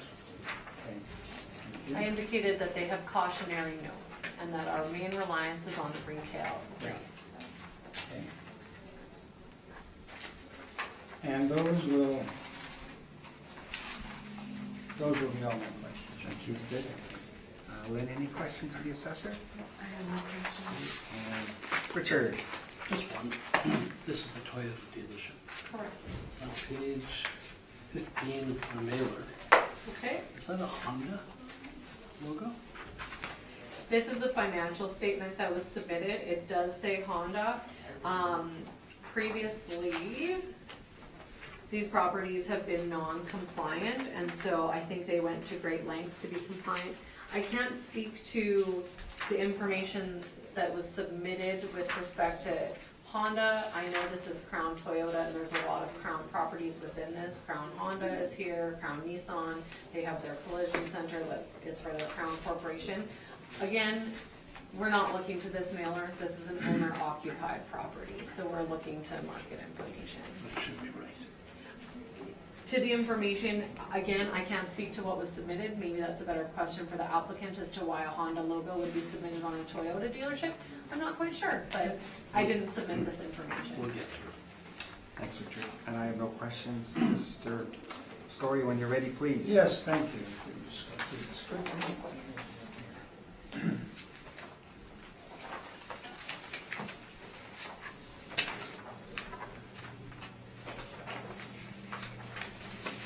And if you just look at the cover of our brief, it's a new Crown Toyota. It's a new image store.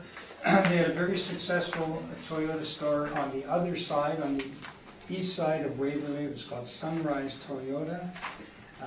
The manufacturer told them, didn't ask them, told them that they had to rebuild to the new image stores, which are larger stores, which this is.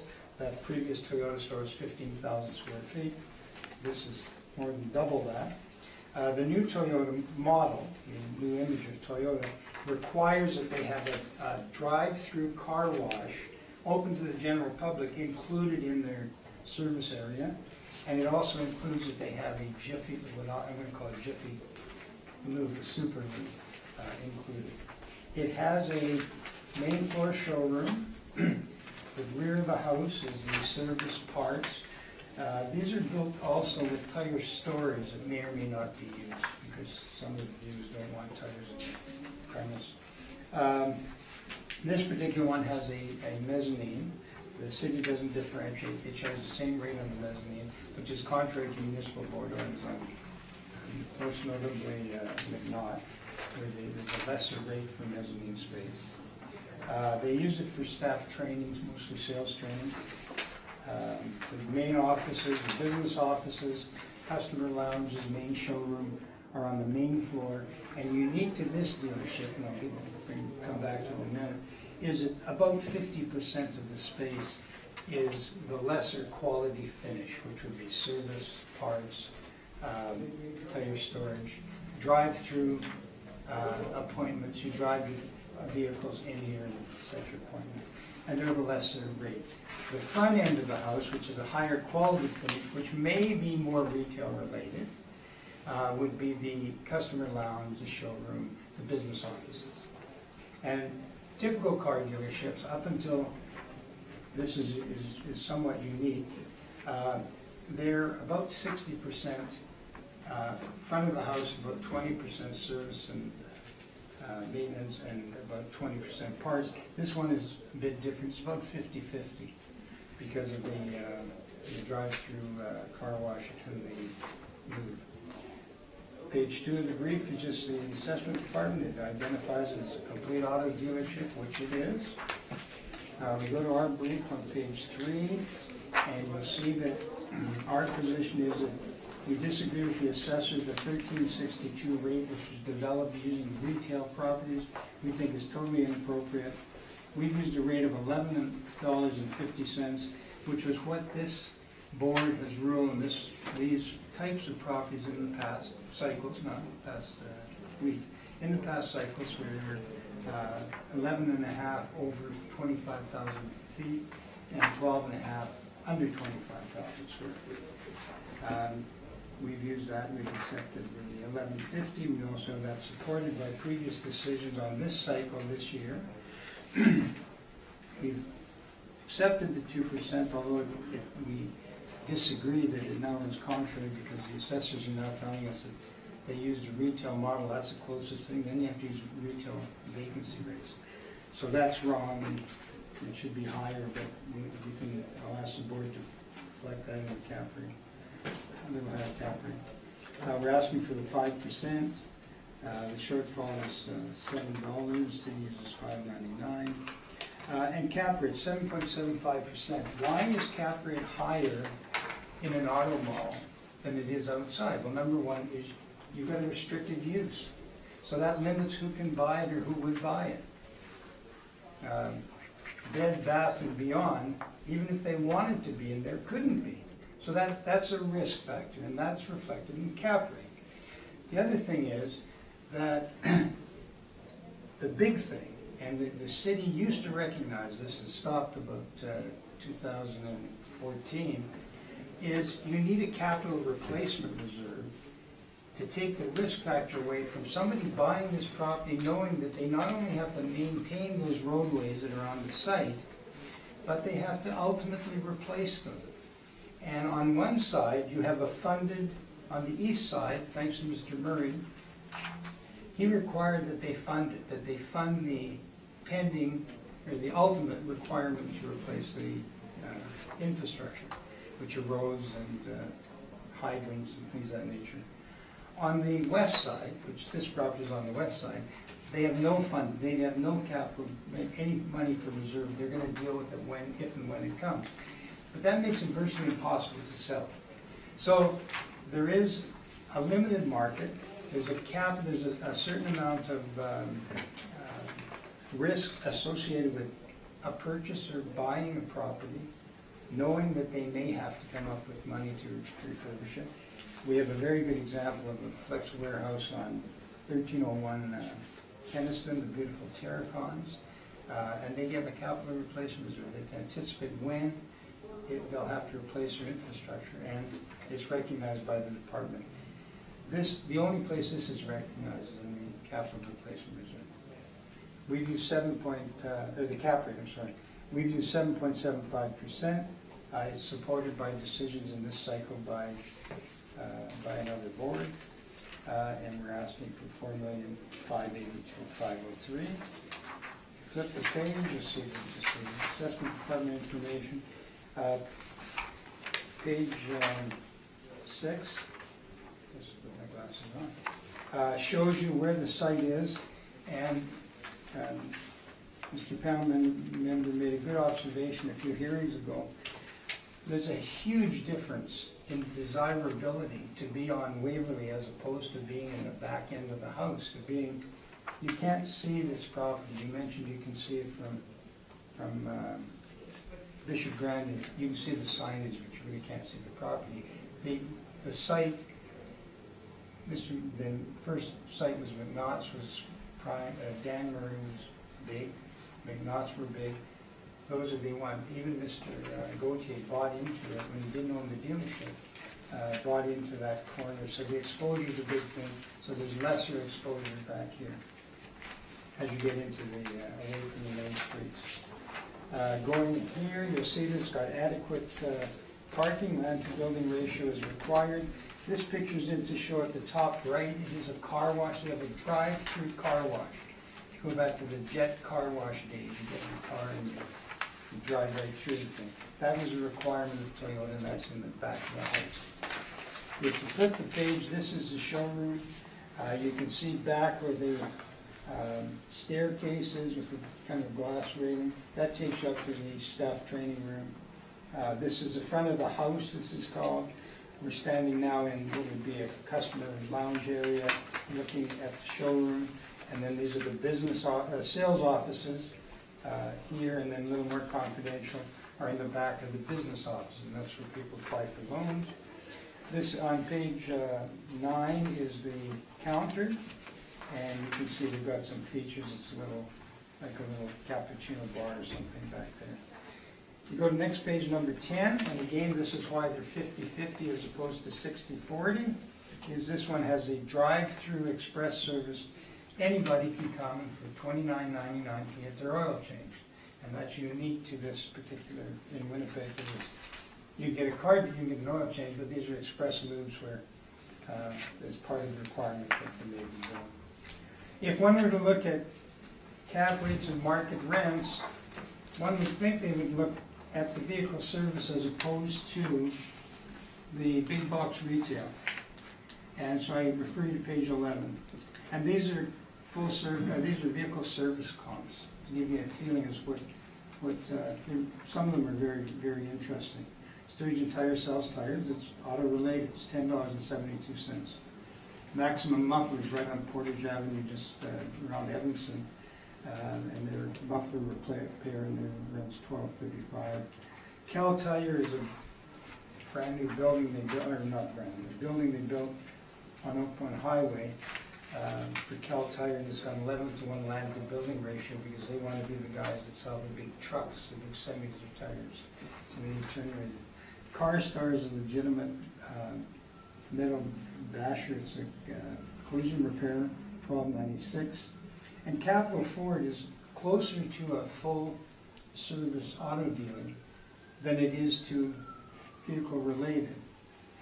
It's right at Polo Park. There's land out before, it's right out of Wiley's.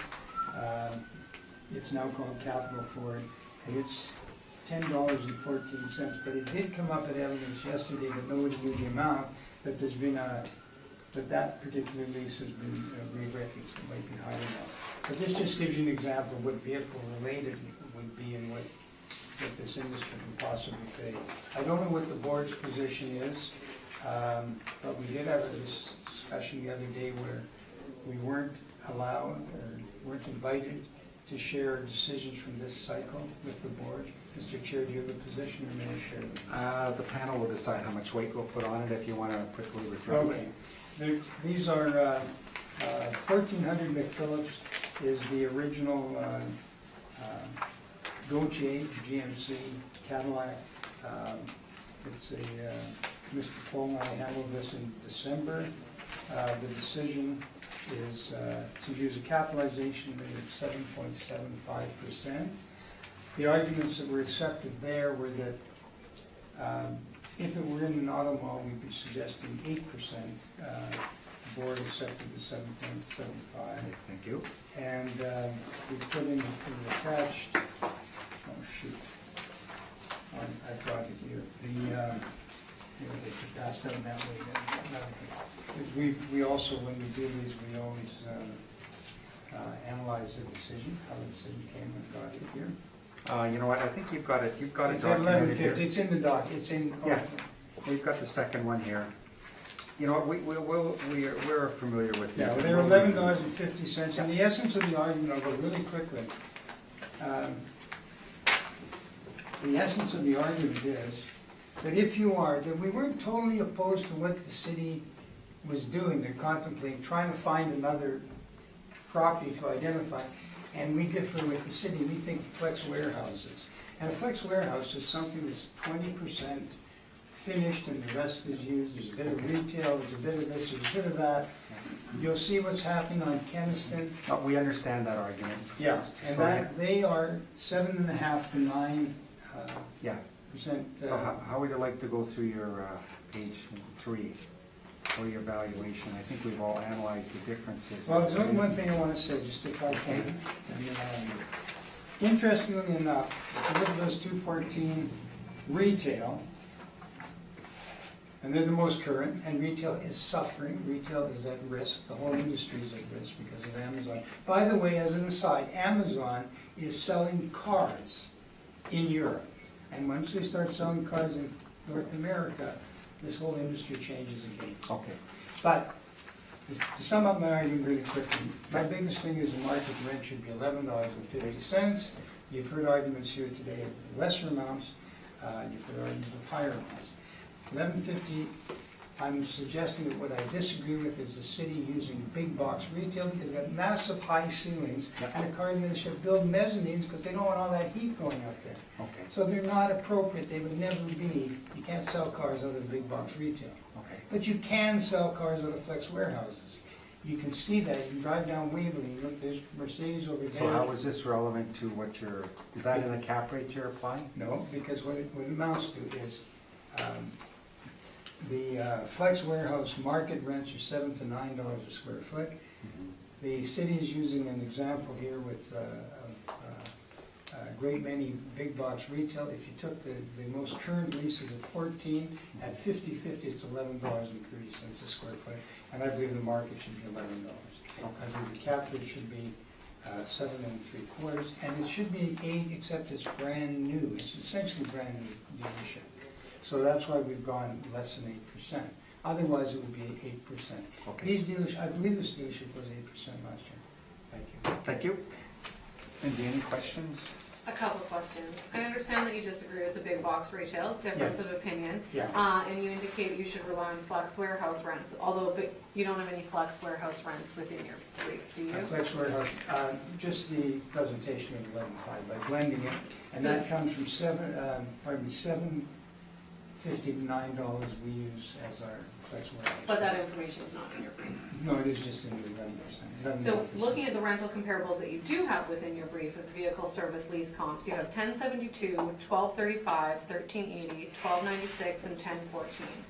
Looking to CarStar and Chevrier, would you not think at 1296, the CarStar and Chevrier is a much smaller building and in a much inferior location to the subject property?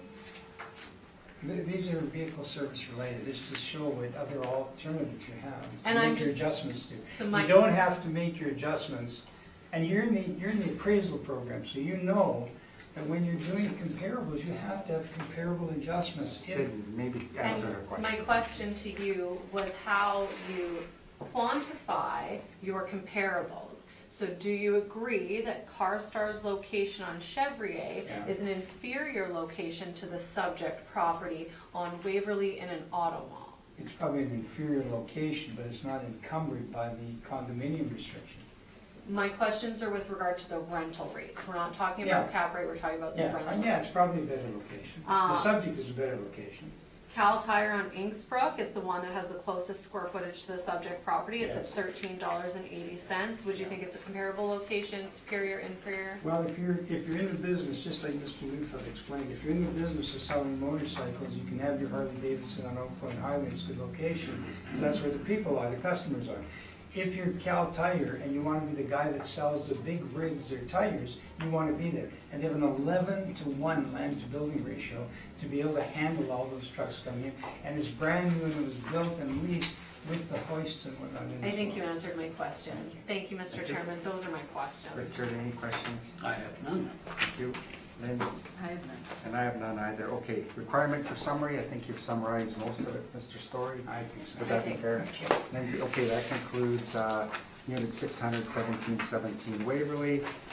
Next property on the docket is Oh, the others. is Unit 71717 Waverly. And I guess we've got, anyway, dealing with the 2020 realty assessment, but there's an issue here, I guess. Yes, so Yes, for file number 19-4051, roll number 03059969300, address 700-1717 Waverly Street, we have issued a supplementary notice on the property as of January 17th, 2020. So you'll note on page 2 is the application at the Board of Revision with the value for the 2020 assessment. On page 3 is the 2020 assessed value original notice.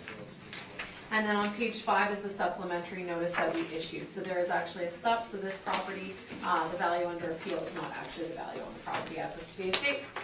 Okay, Mr. Story, any? No, we're just gonna ask to be confirmed because the sup has gone out. We haven't received it yet, but we presume the owner has. Okay, thank you. So that, any questions from the panel? No, thank you. That concludes 71717 Waverly, and I believe we're doing Unit 900-1717 Waverly, and I guess we've got the same circumstance here, don't we? Yes, so file number 19-3959, roll number 03092969200, address 900-1717 Waverly Street. A supplementary notice has been issued for the property as of January 17th, 2020. On page 2, again, the original application for the Board of Revision with the value of $4,508,000. And then the supplementary notice that we sent out on January 17th, increase in the value to $5,321,000. Therefore, the value under appeal today is not the value on the subject property as of today's date. Mr. Story? We would ask to be confirmed, and we agree to wait until to defend us up. Okay, thank you. Thank you. That concludes our hearing today. Thank you both for appearing.